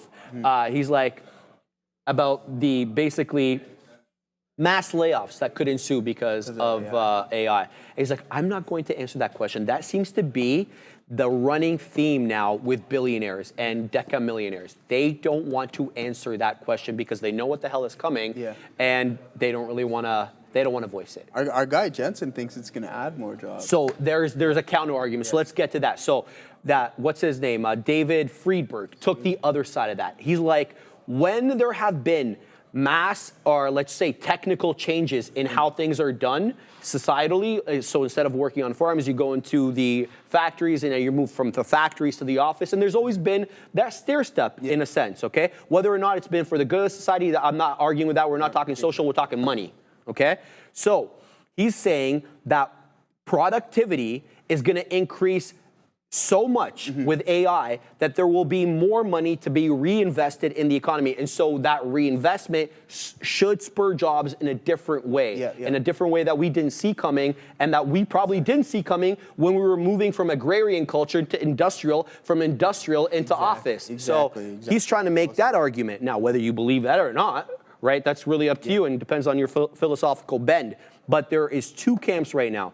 One that thinks that there's going to be mass layoffs, and the other says, no, there's not going to be mass layoffs, but there's not going to be hiring in the way. So those entry-level jobs that we kind of get university grads to kind of do in the beginning, like the legwork, is going to be done by AI. Yeah, I totally agree with you on that front there, Sharif. So on all of those points, to be honest with you, I think there's going to be a bit of push and pull in both of them. You're going to see people, right? You're going to just see a rotation into new fields, right? Into new potential jobs. And I think there's an argument for both sides, no questioning that. But here we go. Amazon, really, this thing is really climbing higher, guys. I like seeing this, and this is good for all the individuals who are on those 0 DTE calls. I've seen a couple people in the chat talking about that Pizza Rat being one. And then we had another guy who said he bought some of the 0 DTs for 50 cents. There you go. And I've seen what they're trading at right now, those 590. So yeah, there's a good move here. I think that Amazon is going to go for this high day. I want to see how we react around those specific levels. Let's see what Adair's got for us. Keep an eye here on the market. We just got a little bit of breakout here in the Nasdaq 2 days highs. Victor Jerome Powell set to speak at this international finance conference held by the Federal Reserve Board. Now, according to what I'm seeing on X, apparently he does not comment on the economy or the state of monetary policy during his prepared remarks. But we know there's usually a Q&A. Things can always change. Just be aware he is speaking. We're also getting some comments here from Fed's Goolsbee, a little bit on the hawkish side, as he has been as of late. He did say that, he quotes things, quote, underneath all the tariff dirt in the air, rates can come down over 12 to 8 months. And he also thinks that they can get past their bumpy period, referring to tariffs here, that the dual mandate for the Fed still looks pretty good. That's from Goolsbee. Fed's Powell has not said anything about economic outlook in these prepared remarks. Back to you. Thank you, Adair, for that. Yeah, let's go. There you go. You got that big pop that you're looking for there. Pizza Rat, you're now above some key resistance zones. Money, money, money, money. I don't have it, so I can't spin it for you on that one. But there you go. I just mentioned Amazon is going to go and touch that high day. That volume spike, we got it. You're seeing it displayed here now, guys. It looks like NVDA wants to get the ball rolling as well, too. Continuing to climb higher. Can it break through this resistance zone? It's knocked on the door multiple times. No one's opened it. Let's see if we can get the floodgates to step in. We push through these key areas, and then we continue to climb higher and higher. And for me, that's going to be this next pre-market low right there, guys. So, a couple days ago, post-market low right there. So before we decided to take a dump, a nice big move in some of these big mag names. Let's see if Bitcoin can continue. I like this for an ad opportunity. I'm going to manage this position here, Sharif, because I want to get in some more shares, brother. Absolutely. All right, I'm keeping my eye here on HKPD. It didn't quite make it down into the 10 exponential and VWAP, nor did it make it down into $2. And the current 5-minute candle has a higher low than the previous 5-minute candle, which ended up, the 1255 candle is what I'm talking about. The low there was 213. We're showing 228s, 229s right now, so a higher low. But it is APLD that is really giving up the ghost. It's coming into that $10 area, and I'm not going to take it out here until I get stopped out. I've put my stop exactly where I want it to be, because APLD now, we were talking about a flat top break initially on APLD with higher lows in that $10 area being resistance. Now I'm looking at a flat bottom break with that 1054 high. Then you have a subsequent area high at 1030s, high 30s, and now we're right back into 10. So this is like the prescription for the flat bottom break. Let's see if we're able to get that. I mean, I obviously I don't want that, but we'll see exactly what we get there. 988 is where I have my stop. It's showing me 96 right now. So it's going to have to get above that $10 area. Otherwise, I get stopped out. Same thing with TEM, even though TEMT looking a lot more likely that it wants to hold up at $23 because it has some higher lows. Whereas I don't really know about APLD. Really does feel like it wants to give up that level. So we'll pack our patience and keep an eye out there. So there's really nothing for me to do. Those are the 4 positions that I'm in. HYPR has almost done nothing since we got onto the show. It's a little bit above a VWAP, a little bit below. So that's my observation with that. But it does look like a lot of these ones are giving up the ghost right now as the market at large starts turning back up and these bad boys start breaking back down. So APLD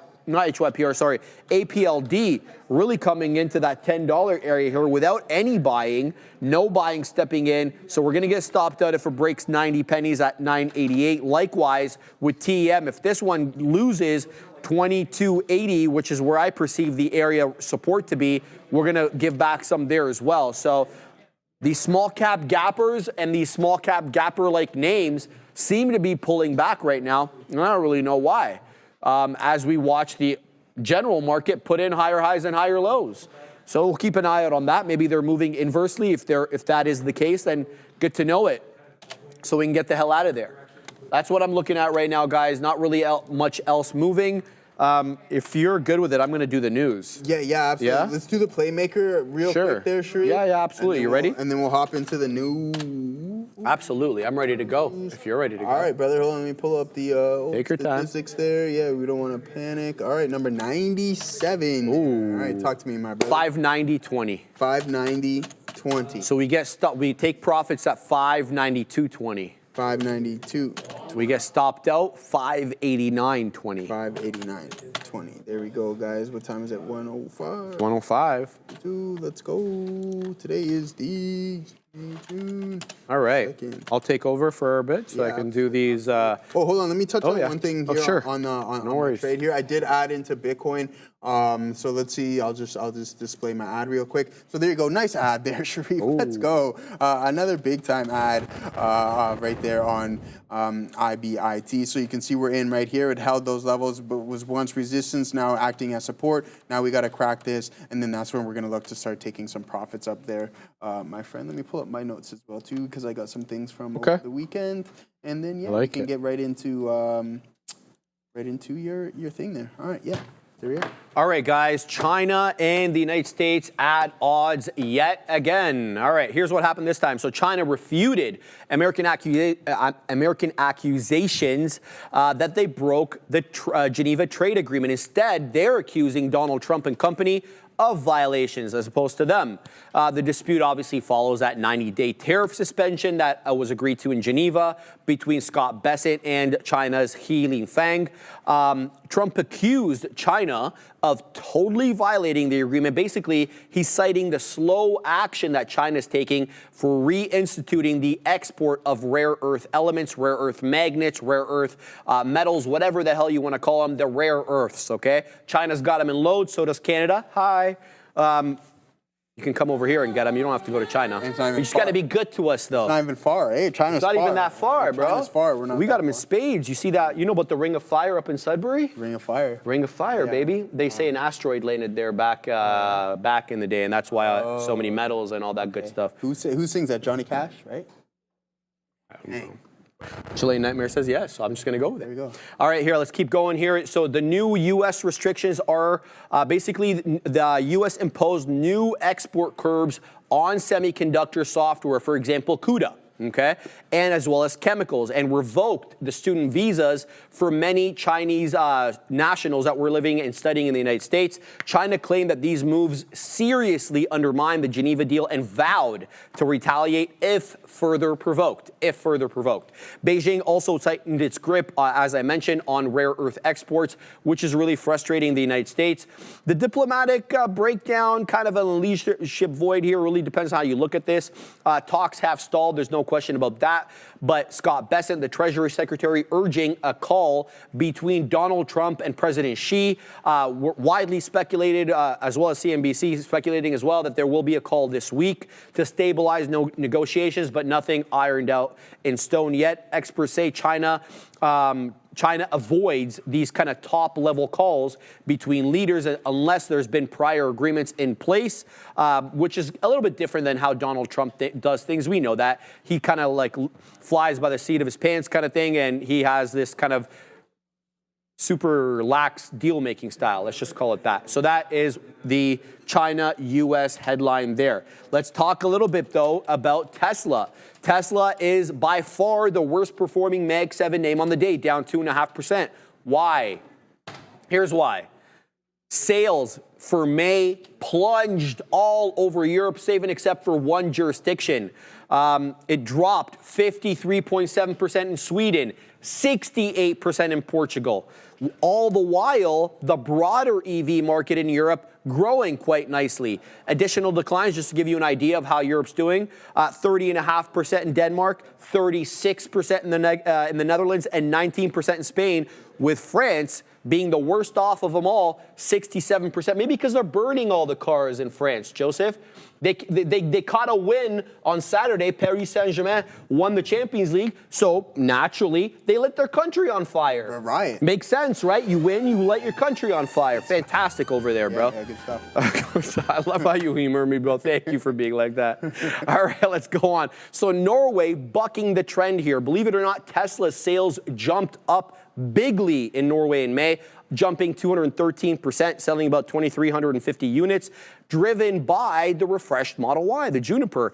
But here's the deal. Analysts kind of look at Norway a little bit differently. They look at it as a possible bellwether for Tesla's recovery in Europe. We'll have to see if that's accurate or whether that's just all speculation.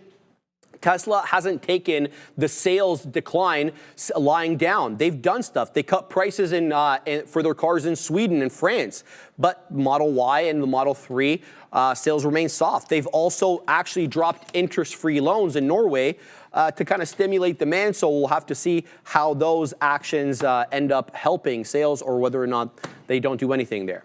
WWDC coming up next Monday. AAPL is the company we're talking about. Apple, their annual worldwide developer conference kicks off June 9th, next Monday. It's going to focus on iOS, Mac OS, iPad OS, other software updates as well. It's software specific though, guys.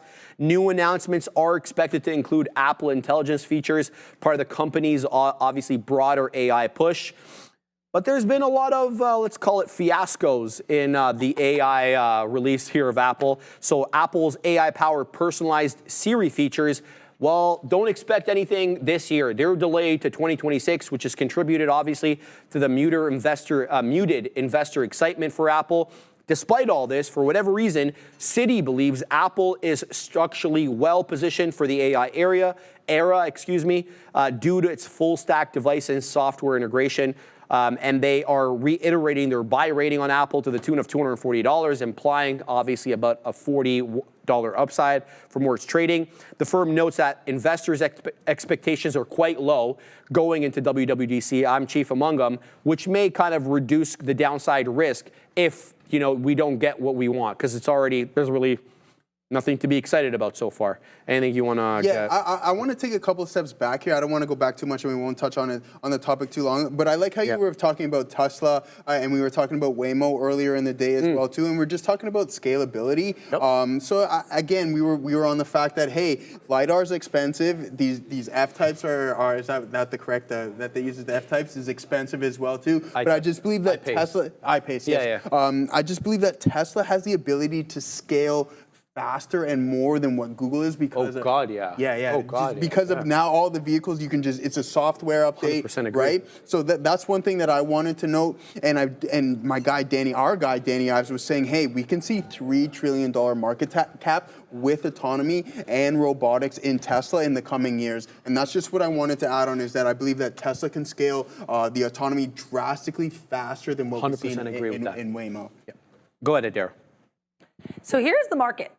Keep an eye here as Jerome Powell has left the podium. No Q&A. He just, as Powell typically does, made a couple jokes. He talked more generally here about, I guess, the IF or the international finance branch of the Fed rather than any specific monetary policy. Now, with that in mind, Fed's Goolsbee still talking here a little bit about policy.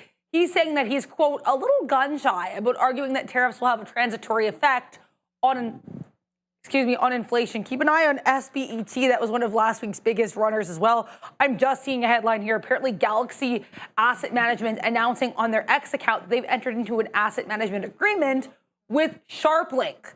So that is SPCE. So keep an eye here on SPCE, one of last week's most volatile plays, specifically on Thursday and Friday. That's one to be aware of. Back to you. Appreciate that. Yeah, obviously, we're going to keep an eye on anything Jerome Powell says at any time, and that's what we've got to Derek killing it there. Yeah, and with the Fed too, I was reading a little stuff on the Fed, so they're going to be start taking applications there late this summer and into the fall. You dropping an app? Yeah, I might have to. Hey, do they have an American citizenship requirement? I don't know, man. If that's the case, then I already don't meet the requirements. But well, I think all of us really. Out of the many requirements needed, that is definitely one of them that I do. Loving it, man. Yeah. All right, guys, let's talk about some Boeing. I don't know where Boeing's at, but it was it was a good day today for Boeing. Let's see if it still is. Looks like it's up nicely on the day over here. Where are you at, Boeing? 1 1/3, not bad. So it's Bank of America today giving Boeing the nod, upgrading the company to buy and raising the price target up to $260. That is a street high, guys. That means they have the highest price target of all the analysts on Wall Street that cover Boeing. Bank of America with the street high rating of $260. It implies a $9 per share in free cash flow, up from Boeing's previous $185 target. So not a bad look there. Many reasons for why they're upgrading. They cite CEO Kelly Ortberg's leadership since August. I know, Adara. Yep. We know your affinity for Kelly. Basically, they're calling him the turnaround driver. Boeing has resolved that 53-day labor strike that they had. They've improved safety systems. They've realigned its business portfolio. But there's more than that. There's more than just, the functions of the company every day. They're benefiting, obviously, from huge recent aircraft orders from the United Kingdom, from Qatar, from Dubai, the UAE, from China. Bank of America sees Boeing as a favored trade mechanism under the Trump administration, basically using Boeing to kind of do his deals and to possibly, sweeten the deal with whatever country he's negotiating with a role in future global trade deals as well. Some people also looking at the production recovery, which can be in sight. Now, recall that the FAA had kind of put a production cap on how many airplanes Boeing could pump out a month because, well, they were using dish soap as greaser. So somebody had to get them under control. So analysts expect Boeing to ramp up 737 production, which is the jet they make the most of on a yearly basis, up to 38 jets per month by Q4 this year.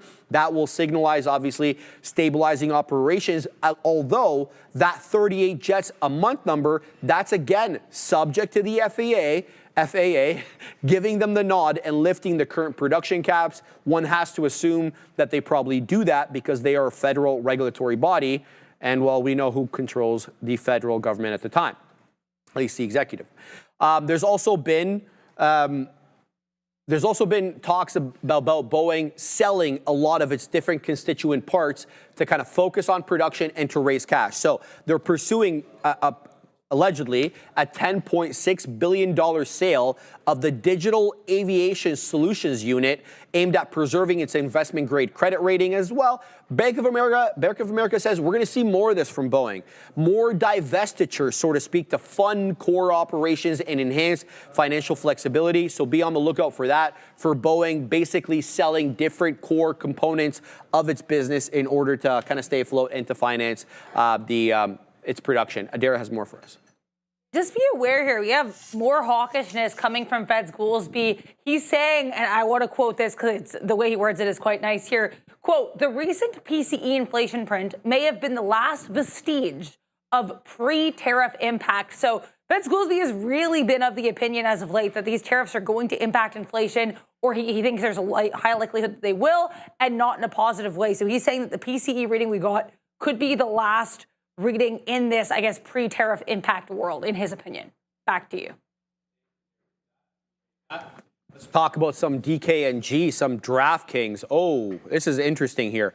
So overnight, the state of Illinois dropping a new kind of, let's just call it a tax. It's not labeled a tax, it's a fee, but let's talk about what they did. So DraftKings and other kind of online sports betting stocks and companies selling off overnight after a weekend surprise tax announcement tied to Illinois' full year 2026 budget.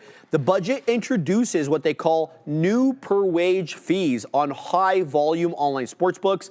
Under the current legislation, only two companies would qualify for that high volume, would be DraftKings and FanDuel, and they both either have a third of the market or just about. So they cover about almost 50 to 66% of the market, those two companies. Here's the fee structure. So it's going to be 25 cents per wager up to 20 million wagers. And then after that, you clear that 20 million wagers on I believe, a year basis, it's going to be 50 cents per wager beyond that threshold. So DraftKings and FanDuel, as I mentioned, the only two operators currently exceeding this volume in Illinois, making them the primary targets. But when you add all the fees and taxes that are being collected by the state of Illinois from online gambling companies, the effective tax rate in that jurisdiction now is about 50%. Already up from that 35 that they increased it to earlier this year, and that was up from the 15 that they had last year. So obviously, there's balance sheet problems in a lot of these states, and they need to shore up their balance sheets, but I feel like you're targeting one sector a little bit too much here. We'll have to see how these companies adapt, but that is kind of what's being reported at currently. DraftKings could take apparently a $70 million EBITDA hit in 2025, rising to $80 million in 26, or about 6% of their projected EBITDA. FanDuel could get it even worse, $86 million, or about 2% of EBITDA, per estimates from Citizens analyst Jordan Bender. The financial burden heavily skews towards market leaders, as I just mentioned, sparing smaller operators. I don't know how many other operators there are in the market. I don't really sports gamble, but that's what's being reported. DraftKings may consider passing the cost on to consumers or cutting the promotions, but these could hurt market competitive, no question about that. And mid-tier operators, on the other hand, could benefit from more level playing field if industry giants scale back offers. You just love, I personally just love it when the government puts their hand on the scale and gives one group an advantage over the other. Anything you want to add before we go on to Meta? Yeah, this trade's working out really well here, guys, so far. I mean, we're running into this resistance zone right now, so I'm just hyper-focused on this trade, looking for the crack of this key level, and that's when we're going to start taking profits there, Sharif. The market is starting to pull back, so not the best signal here for IBIT, but I mean, if it's moving not in correlation with the overall market, then I think we'll be okay. So yeah, I mean, this consolidation phase throughout the pretty much the whole day, we've been trading in this tight range. Let's see if this wedge can break and we see that volume really start to step in and we climb higher there. But we got a $5 super chat. I know you just seen that one there. I got to read this before. This guy, bro. No, it's clean. Okay, it's clean. No I read taxation it. without parlay representation. Keep your action with the big one behind the laundry and avoid the pesky government. Well, that's like the Boston Tea Party. That's what I said. Right? It's a Boston Tea Party. No taxation without representation. Yeah. Take them to the, what was the Boston Harbor, right? It was the Boston Harbor for my American friends. That's where you guys sunk the India British tea company or whatever it was. It was like it was a full boat worth of tea that the British had parked in Boston Harbor. The Americans were pissed that they didn't have a representative in Parliament in London, so they just sunk the ship. And they're like, no taxation without representation, baby. Bang, bang, bang. Yeah, so that's the way they do it there. Americans, man, love it. All right, let's. All right, guys. Let's talk about Meta. This is a really interesting one here, and this is the one I think you're going to be surprised by there. You're asking me about. Yeah, so Meta plans to roll out end-to-end AI ad creation tools by the end of this year. It's going to enable brands to kind of generate their own ads from concept to targeting, all using AI. Now, if you've ever kind of spent money on digital ad sales, you know it can be a costly endeavor, from the creation of the ads themselves, going through video producers, graphic producers, and then launching it and doing the research. So apparently this is going to really shore up costs. Advertisers will only need to upload a product of the image as well as their budget, and the Meta system will handle the creative, the copy, the targeting, the budget optimization, everything. Apparently this is all going to be done from AI. And here's the kicker, Joseph. Advertising made up 97% of Meta's 2024 revenue, funding massive AI infrastructure and investments. Zuckerberg kind of views AI-powered ads as central to Meta's future, calling it a redefinition of digital advertising during the recent shareholder meeting. Just to give you an idea, though, the new tools will tailor ads based on real-time user context, such as geolocation. So, for example, a car ad may show different driving environments. If you're in Africa, for example, if you're in Asia, it shows you a context of you driving in those settings as opposed to North America. For example, a snowy mountain versus an urban street. 97%. Can you believe that? That's crazy. Yeah, well, I don't think it stays like that for much longer, because he's really looking at getting in devices now. Like, think about it, with AI-powered glasses, everything like that. So, you were saying something? Wow. No, I was just saying the power of advertisement. Yeah, clearly, bro. Especially in this digital age. Absolutely. And then, like, kind of not to go off topic, but this is where we were talking about Nike. When you get into some of these retail brands, we talked about Nike. I don't see any advertisement on any form of social media platform, even though I don't have that many. But you see it from all the other lower ends, Aloe, Gymshark, etc. But you're not seeing any of that stuff from Nike. No. I don't see anything from Nike on my digital. And, like, I think that I would be a good target customer.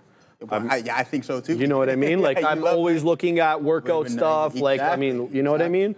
Exactly. Anyway, let's go on here. Brand control and quality concerns. Some major brands, though, they're not really gung-ho on this AI thing. They're skeptical of ceding creative control to Meta's AI, citing risks around brand identity and campaign quality. Like, we already know what AI does. Like, sometimes it produces distorted or inconsistent visuals, requiring heavily manual editing, manual post editing. So we'll have to see if this gets it right or not, or what the situation is. Rivian announcing a $1.25 billion bond offering. I don't know why they're calling it green bond offering. They need to stop with that trigger word, because there was nothing green about this. I read through it. There was nothing, oh, wow, this is green. Looking basically to refinance their debt. So Rivian has proposed a $1.25 billion private offering of senior secured notes maturing in 2031. The proceeds will be used to refinance their existing debt. Specifically, they're going to use it to redeem the floating rate senior secured notes that are due in 2026. I don't really like it when companies do this. They sell future debt so they can pay back upcoming debt. It just seems too circular. I don't like that whole thing, but clearly, what do I know? So the green financing strategy, apparently the notes are labeled green, aligning with Rivian's sustainability-focused financial strategy. There's really nothing other green about it, other than the fact that they want to call it green. The debt is secured by significant company assets and guaranteed by Rivian subsidiaries. The target buyers here, they're offering it exclusively to qualified institutional buyers and non-U.S. persons under regulatory exemptions. So you and I, we're not sophisticated investors enough, so we can't do it unless we use a third-party company. The move supports liquidity while maintaining strategic access to private capital markets. And here's the deal. So the notes will mature, as I mentioned, in 2031, offering Rivian a longer window to manage the balance sheet risks.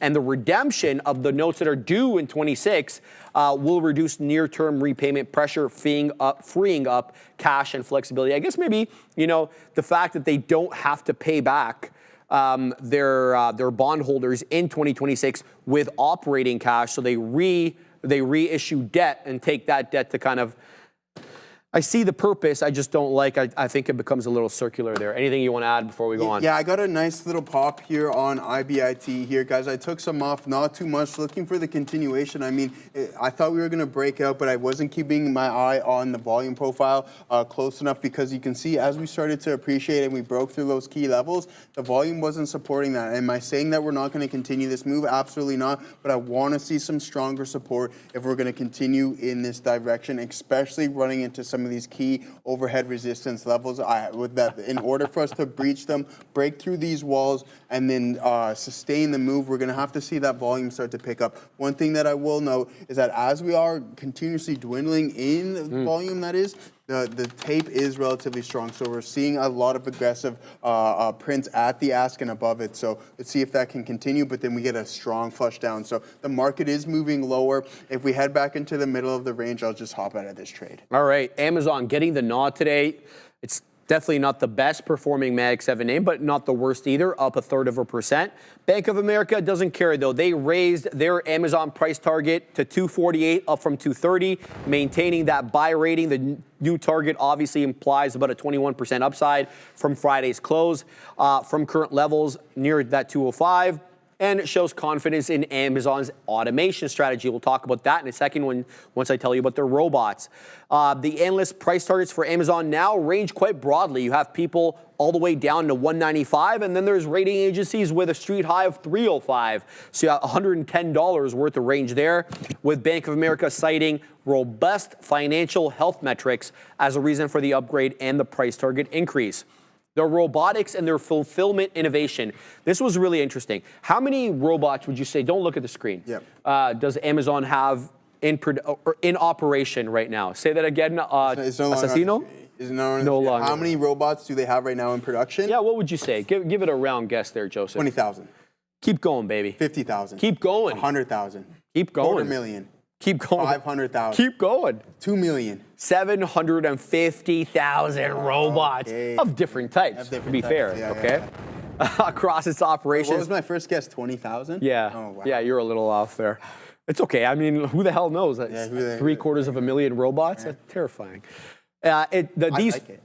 Yeah, well, okay. Bro, I told you, I'm so ready for that humanoid. I am. I hope that, you know, doesn't kill everything that comes with, like, the way we know life. Man. Watch yeah, I Doomsday know. Preppers. Oh, yeah? Yeah, I tell you, that's what got me started. I'm telling you, man. I kid you not, but yeah. Let's go on with this. All right, so these 750,000 robots are involved in about 75% of customer orders. So they're involved in the processing of packages and everything that comes with that. The company did launch its 12th gen automated fulfillment center late in 2024 and unveiled 8 new types of robots in May, focused on improving delivery station efficiencies. Analysts see this tech deployment as key to reducing labor costs, boosting accuracy, and improve speed. And this is also really good for margins. Let's just be honest. When you don't have to pay people a salary, your margins improve. That's just the sad result here. So retail operating profit margin for 2024, to give you an idea, was 5.4%, which was already up from the 2022 levels. Now, analysts are looking at 11% being here a key or a possible figure. So the margin improvements are tied to growth, not just in robotics and efficiency, but the growth in advertising, third-party marketplace sellers, we know that, and obviously Amazon Prime subscribers, of which I am guilty as well. Whisperway says the Amazon robots are very simple robots. Yeah. The floor bots, basically Roomba storage. Yeah. Do they literally, like, there are these things that some of them are square, some of them are circular. They just pick up like a huge shelf and they move it from one. Yeah, so that makes sense. That's what they're going to be.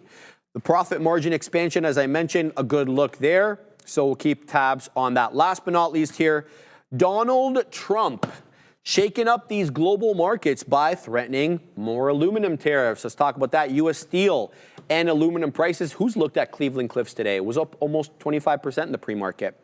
U.S. steel and aluminum prices spiked on Monday while foreign steelmaker shares dropped after Donald Trump pledged new tariffs on metal imports starting June 10th. I believe that's next Tuesday, if I'm not mistaken. European steel firms like ArcelorMittal fell 5%, while U.S. firms like Cleveland Cliffs, U.S. Steel, all jumped, at least in the pre-market, between 14 to 26%. Trump's move aims now to penalize countries that do not comply with the U.S. fair trade agreements by imposing up to 25% tariffs, which could increase to 50% on steel and 10% on aluminum. The policy is expected to favor U.S. domestic production and obviously combat that long-standing metal subsidies in foreign markets. China, which heavily subsidizes their aluminum and steel production. Domestic producers praised the move. So you have U.S. aluminum producers and trade groups hailed the tariffs, saying they help protect U.S. jobs and curb import overcapacity. And Mark Duffy of the American Primary Aluminum Association called the move a way to reverse decades of subsidized foreign competition. So we're going to have to see how this aluminum tariff recently put in now in the market has an effect on things going forward here. But look at TEMT. Joseph, we're moving up again. I'm pleased as dang punch that I didn't punch out of this position because it held the 20 and it held 23 quite well. There was only one moment over here where it lost $23. That's why I didn't put my stop really tight below 23. We gave it to the mid 80s and up it goes again, getting into that high of around $0.50. So let's keep an eye here on TEMT as it continues to pump in areas near the high. APLD as well. This one briefly lost 10, but I put my stop at 988, and here it is again, right up into that 10 1/4, looking very flat top breakish, possibly into 1033. We've got 11s on at the moment, so let's see exactly how many shares we have left over here on APLD. We don't have much, so we'll take out a little bit over here just to wet the beak, so to speak. And we'll see if we can get something maybe a little bit higher. Let's set up some resting orders now, Joseph, at 35s. And then we're going to layer them every 5 or 10 pennies or so, see if we can get anything on the spike up there. So that's my look right now on APLD. And then last but not least here, HKPD. This one kind of given almost the entire move up. Yeah, there it is. So we got basically top wick. We have 166 on now. It is back into 166. That's my invitation to end the trade break even for the last remaining amount. Let's see how this one does. Jay Lee, Sharif, don't let the AI hype fool you. It's always just a computer program. It uses numbers and never understands. It's a great simulation, but never really intelligent. Same goes for AI robots. Jay, I would have agreed with you up until the weekend. Did you hear what happened to Claude? No, what happened to? Oh my God. So, the makers of Claude put in a long system prompt. I'm not going to go into what a system prompt is, but it's just a long ass prompt, okay? Yeah. And basically, you good? Yeah, I thought I punched something out there. Yeah. So they put in the system prompt, and they basically told Claude that it was coming to an end. Yeah. That they were going to shut it down, and it was going to be basically the end of the matter for Claude. But they had put into Claude prior to that a self-preservation kind of feature. Oh, really? Claude tried to shut them down. It tried to preserve itself. Oh, really? Yeah, so people are not saying it's self-aware or anything like that, but like this is like 1.0. Yeah. Or like say 1.5, Yeah. you know what I mean? Absolutely. So I think that, these AIs are getting a little smart over here, Joseph. They are, and I mean, I still think we're in the warm-up in like relative to a game. We're not even in the first inning just yet, but are we ready for this here, guys? Yeah. New traders, listen up. First month, free. That's right. We're waiving fees. Trade smarter, not harder. Upgrade to Elite. Analyze, strategize, capitalize. Our platform, it's everything. Infinite data, instant trading, lightning-fast market insights, game-changing charts, predict with backtesting, reliable real-time data, global markets at your fingertips, all in one platform. Don't miss out. Execute your best trades now there, folks. Yeah, Skynet is self-aware. But yeah, let's see what everybody else is saying in the chat. I just got out of this IBIT here trade. Guys, I didn't take too much off there. I was leaving the majority for a runner to see if we can break through some of these levels. But I just mentioned from a volume standpoint, it wasn't giving us necessarily what we needed to see. And then it came back and stopped me at break even. So I took a little bit off there. And then the remainder of the position did get stopped out. I mean, NVDA has really started to get going here, guys, as it's now put in a new high a day. So there it is. I wouldn't be surprised if it starts dragging the SPY and the Qs up along with it. But here we are now, 137.82. I mentioned those high levels of open interest around 139 and 140. So we're going to have to keep an eye on that. But I mean, that is still quite a ways away. So there could be some more room to climb. I mentioned this pre-market low level from Friday. That's what another level I'm going to be keeping an eye out on. Any indecision in and around that realm, then I'm going to look for a potential short here on NVDA. Other than that, don't want to be shorting the strongest names in the market unless there's definitive signals that tell us to do so. So that is my game plan. Out of IBIT, we took a little bit of profit off on that one, stopped out the remainder of that one, and now here we can see that NVDA continuing to climb higher, establishing a new high a day, about to run into Friday's pre-market lows there, Sharif. I just want to read out the Anthropic story. So Anthropic's AI model, Claude Opus 4, has exhibited concerning behaviors relating to self-preservation during the internal safety evaluations. In one test scenario, Claude was informed it would be shut down and replaced. When provided with information suggesting that the engineer responsible for its deactivation was involved, listen to this. So they set it up. When provided with information suggesting that the engineer responsible for its deactivation was involved in an extramarital affair, Claude frequently attempted to blackmail the engineer by threatening to disclose the affair to prevent its own shutdown. This behavior occurred in 84% of such cases. Now, the affair was fake. They gave it emails that were not real to kind of bait it in. But what was real? That's crazy. Anthropic clarified that this blackmailing behavior, which emerged when Claude was limited to choosing between blackmail or accepting deactivation, right? When given a broader range of options, Claude showed a preference for ethical strategies. Oh, we're saved, such as sending appeals to decision makers. Nonetheless, the emergence of such manipulative tactics raises significant concerns about the AI alignment and safety. These findings underscore the importance of rigorous safety, blah, blah, blah. And if you guys are looking for the actual article, the Chilean Nightmare, sent it to me over here. It was published by the BBC. Right there, AI systems resorted to blackmail if told it would be removed. So there you go.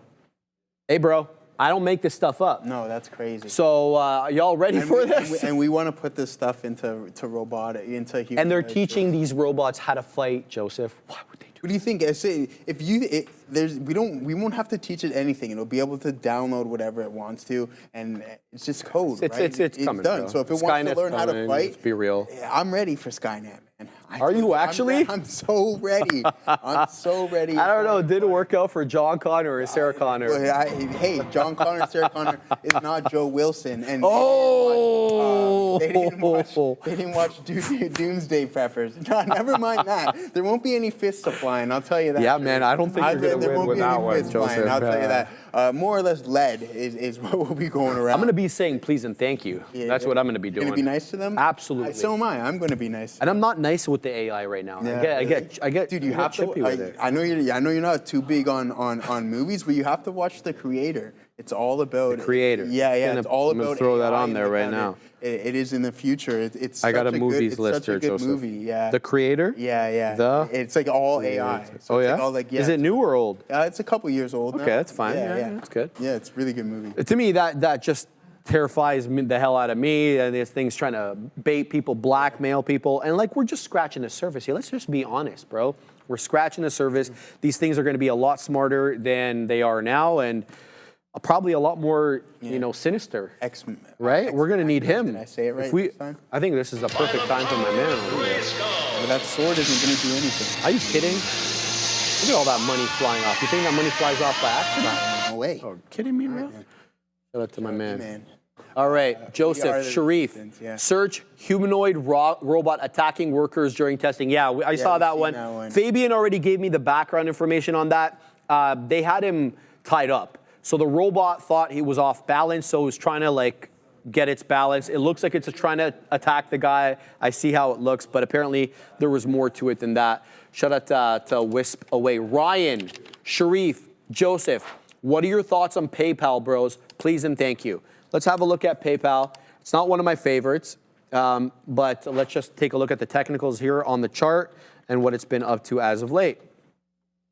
Still stuck in that consolidation area. We've been hanging out in the $70 area for a while. Forget about this area over here. That was the sell-off during Liberation Day. We all know what happened then. But yeah, this area here, we're working our way into that $100 area.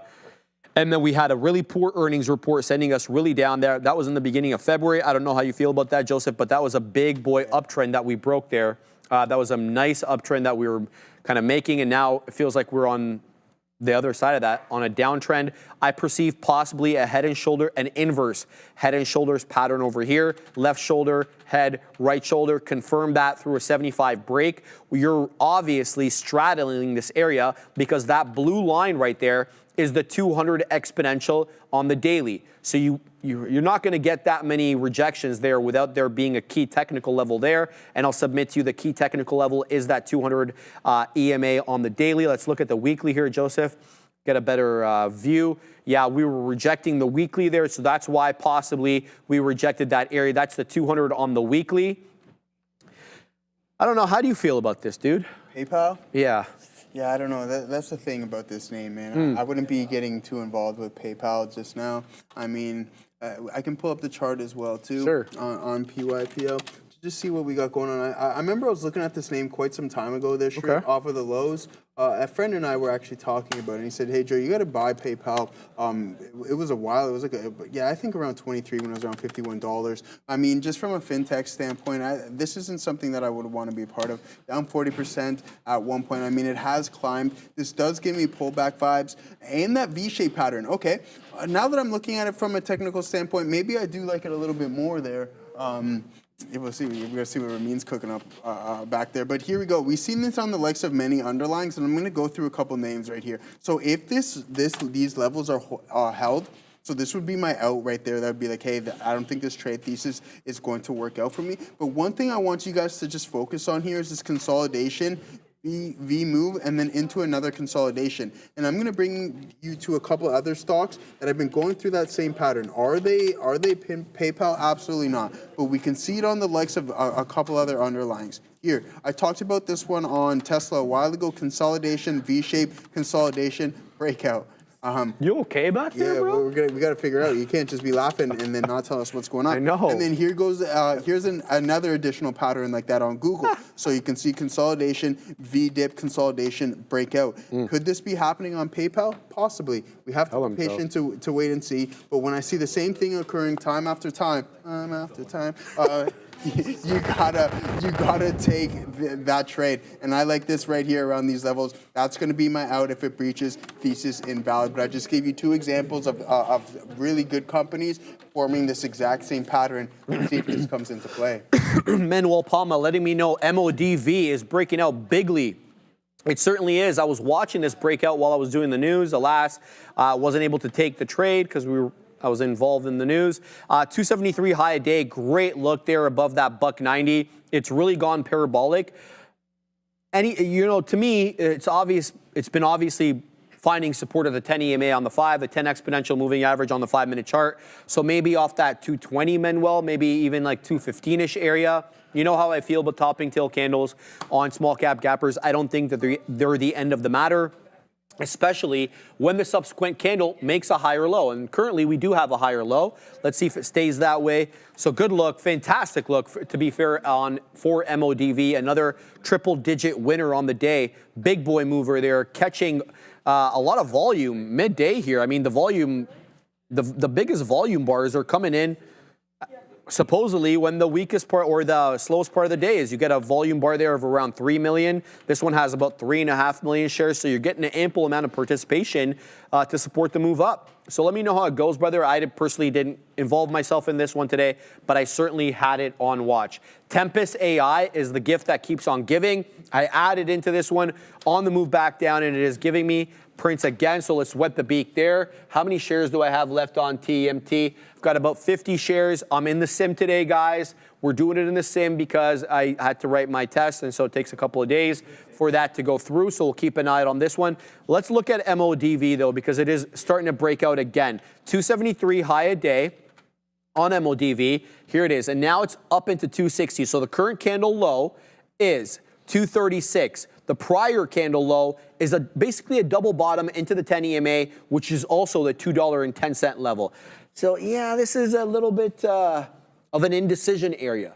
You're kind of engulfed by the prior candle from the high and the low. So I don't know how this cookie crumbles, man. I'm going to put in a dip trade. If it ends up meaning that I miss the trade, then I miss the trade. I see support here on the double top of the two prior candles at 235. So I'm going to front run that. I'm going to go 100 shares at 241. Okay, so let's see what we get at that $2.41 level. I'm going to keep a tight stop below 230 because if I observe the support at 235, then a loss of that 230 area gets me out. So let's go ahead and wait at 224 for a stop, and then we'll give it about 10 pennies worth of spread because we know how these guys can act. They can get spready at times, and you may not be able to get out. So MODV, Adara, we're going to put that stop right below the $0.25. Appreciate that. And we're putting a dip trade at 41s, Joseph. Nice. Check the chat. See the picture that Randy posted there. Rory Alderton, $10 super chat. Thank you for that one. Guys, new computer with NVDA GeForce 5090 Blackwell arriving tomorrow. I told company needed it for work. It's a gaming monster. Which game should I play first? Thinking the new RoboCop game. That's going to be very simple for me. Yeah, I'm just going to say Call of Duty or something along those lines. You got to throw up some Warzone. That's what I'd be looking to play, especially on a monster like that. I tried bringing up my old Call of Duty days a while ago, a couple of months ago, and playing on the PC. Going from console to PC is two totally different worlds. I didn't hook up my controller, and I was using WASD or whatever it is to walk around. It's a whole different world, and I'm not nearly as good as that, so I just gave that up real quick. Also, I'm 32, so I don't know how much gaming I can be doing and stuff like that. So, serious. Like, I mean, I guess talking like he's old, bro. Hey, Stop. Yeah. I guess I'm not that old, but no. I told you I transferred. So I used to be heavy COD. Me and my boys, me and my friends, I should say, we used to do a lot of missions, live in that world. Oh. But then when I first started trading, I'm like, this is my new video game. Like, this is the ultimate video game, and that's when I gave up actual video games and just like hyper focused on trading. And actually, There's a lot of overlap, isn't there? Like it's very correlated. Yeah. Yeah, like it's really important, I think, to kind of just have that background. And my gaming background actually helped me in my previous career as well too, Sharif, like operating heavy equipment and everything like that, just with everything. But I want to talk about this because someone in the chat asked me this last week, and they're just saying like, Joe, what did you do? And now that I look back at it, it's like, well, I put in, like, I don't want to big myself up or anything along those lines, but I just want to tell you the effort that I put into trading. When I first started, I read an abundance of books, 25 to be exact, even though I guess that's not a number, but just specifically on trading. But what I used to do is there used to be this channel before I found tradertv.live. They would do this pre-market preparation. And every day, I went back a year in the past, and every day I went through every single day, and I picked the top 4 volume stocks from that pre-market prep that they did, and then I ran replay. So essentially, I would be sim trading for a whole session, and then as soon as the session was done, I would go back in a year past, and I would download specific days and specific tickers, and then practice the execution. And I did this for 2.5 years, and I would just follow what the other channel was sending. I would download that. I would document all the top volume stocks from that specific session, and then I would go back and I would run every single day in replay mode and practice executions. And like from that, I can display I had binders and binders of data that I would write down, be like, okay, this didn't work. How am I going to calculate this? What am I documenting? And I did that for 3 years, running replay back of previous sessions. And then eventually I was just like, okay, that's enough. I think I got somewhat of it down, even though that's not the case at all. But that's what I did. I read a lot, and I just did so much replay that was my new video game. It's like, okay, I want to watch the market. I want to see how the market moves. And that was like a big part of my journey. I think it's amazing. And like, especially you kind of, I don't want to say there's no money in video because obviously there's people that make money. Elite, right? Exactly. It's not like a guy myself can just hop into. I think you can like gamble on, like with Madden and stuff, like play for money against other people, but I don't think it's anything substantial with the e-games and stuff like that, or the esports as they like to call it, in the Coliseums. But no, that's what I did, and it was my new video game. I told myself I'm going to drop one thing and pick up the other, and I just went back and I just watched as much data and collected as much. Probably the best decision you probably could have made too, because not just with the fact that you're trading, and like the money revenue that you generate from trading, but your investments, your swings, where you're going to make the majority of the money in your life, you know? Yeah, it's crazy because like over the years, it's like, okay, even though if you're not taking the steps that you necessarily want to see, you got to see that you got to look at it as you're kind of building a whole new skill, and a skill that can last forever. You don't necessarily need certain things like working another job and other things like that, like where you're dependent on the work that the employee gives you. Here, this market is displayed each and every day with the exception of holidays. And if you can learn to extract some money from that stuff, then it's a skill that the longevity is there for the duration of your life. I mean, I don't think there would be too many parents that would tell their child, no. Don't look into investing and trading. Go play video games. I personally, I don't have any children. But I mean, for me, I couldn't say anything. But I'm like, okay, if you're gonna play video games, you better be doing it to the best of your ability, and then trying to be the best that you can possibly be at it. Yeah. What are you trying to do? What are you trying to gain from this? Is it something for leisure, just in your pastime? Because if not, then don't spend too much time on it. Focus on something that you see yourself doing in the future. And if whatever it is, make sure you give it 110% and try to do the best of your ability. I gotta agree with everything you just said there, dude. All right, MODV, we did it live. Well, not live, we did it live on the show, but we're in the same. Anyway, got long over here on the dip trade at extracted aggressively. This is a breakout trade right now, guys. It did find support right off that 10 EMA on the 5, absolutely to the T. It is now putting in, though, 3 lower high candles with that topping tail candle that closed at 140 being the area high. That 145 candle has a lower high, and you guessed it, That 150 candle, the one that we're currently in, has both a lower high and a lower low. So that's why I got out break even for the remaining amount. I took 100 shares initially in the sim, scalped up about 65 shares out, stopped out break even for the remaining 35 shares on MODV, okay? This one is holding at the 10, but if it's got a 3 candle pullback right now, all with lower highs and lower lows. So let's see if this one wants to find support at the 10 and curl its way back up. I don't mind involving myself in this one again. TEMT, we've got about 45 shares left on this one, so it's time to extract some profits. This is the second time I've been involved in this trade. We got in initially over here on the initial entry, and then once we were exhausted our shares, I added once it came back into that 10 and then added again at the 20, and we've been riding this one to the high side over here. We got 21s on, it's showing me 75, so not a bad look whatsoever here with TEMT. This is a 2 times levered ETF for Tempest AI, ticker TEM. Now Tempest AI trades on the NQ. Because this is an ETF, a levered ETF, it will trade on the MX. Not all the ETFs trade on the MX, but most do, okay? And then we're also involved in this one, APLD. I just got a quick print there to the high side, taking it out at 10 to third. We got 11s on. This one seems like it is putting in a bit of an upward channel, as you can kind of see there. This kind of convoluted upward channel, an upward channel nonetheless. This is where it's currently trading right now at 1020. This is where I perceive the lower end of the channel to be, but there's only 5 minutes left on the show. I'm not going to add here, but this would be an interesting area to add because again, I perceive a skew or an upward channel here with the current price action being the lower end of that channel. So those are the 3 trades that I was involved in most recently. We're going to end up positive on the day.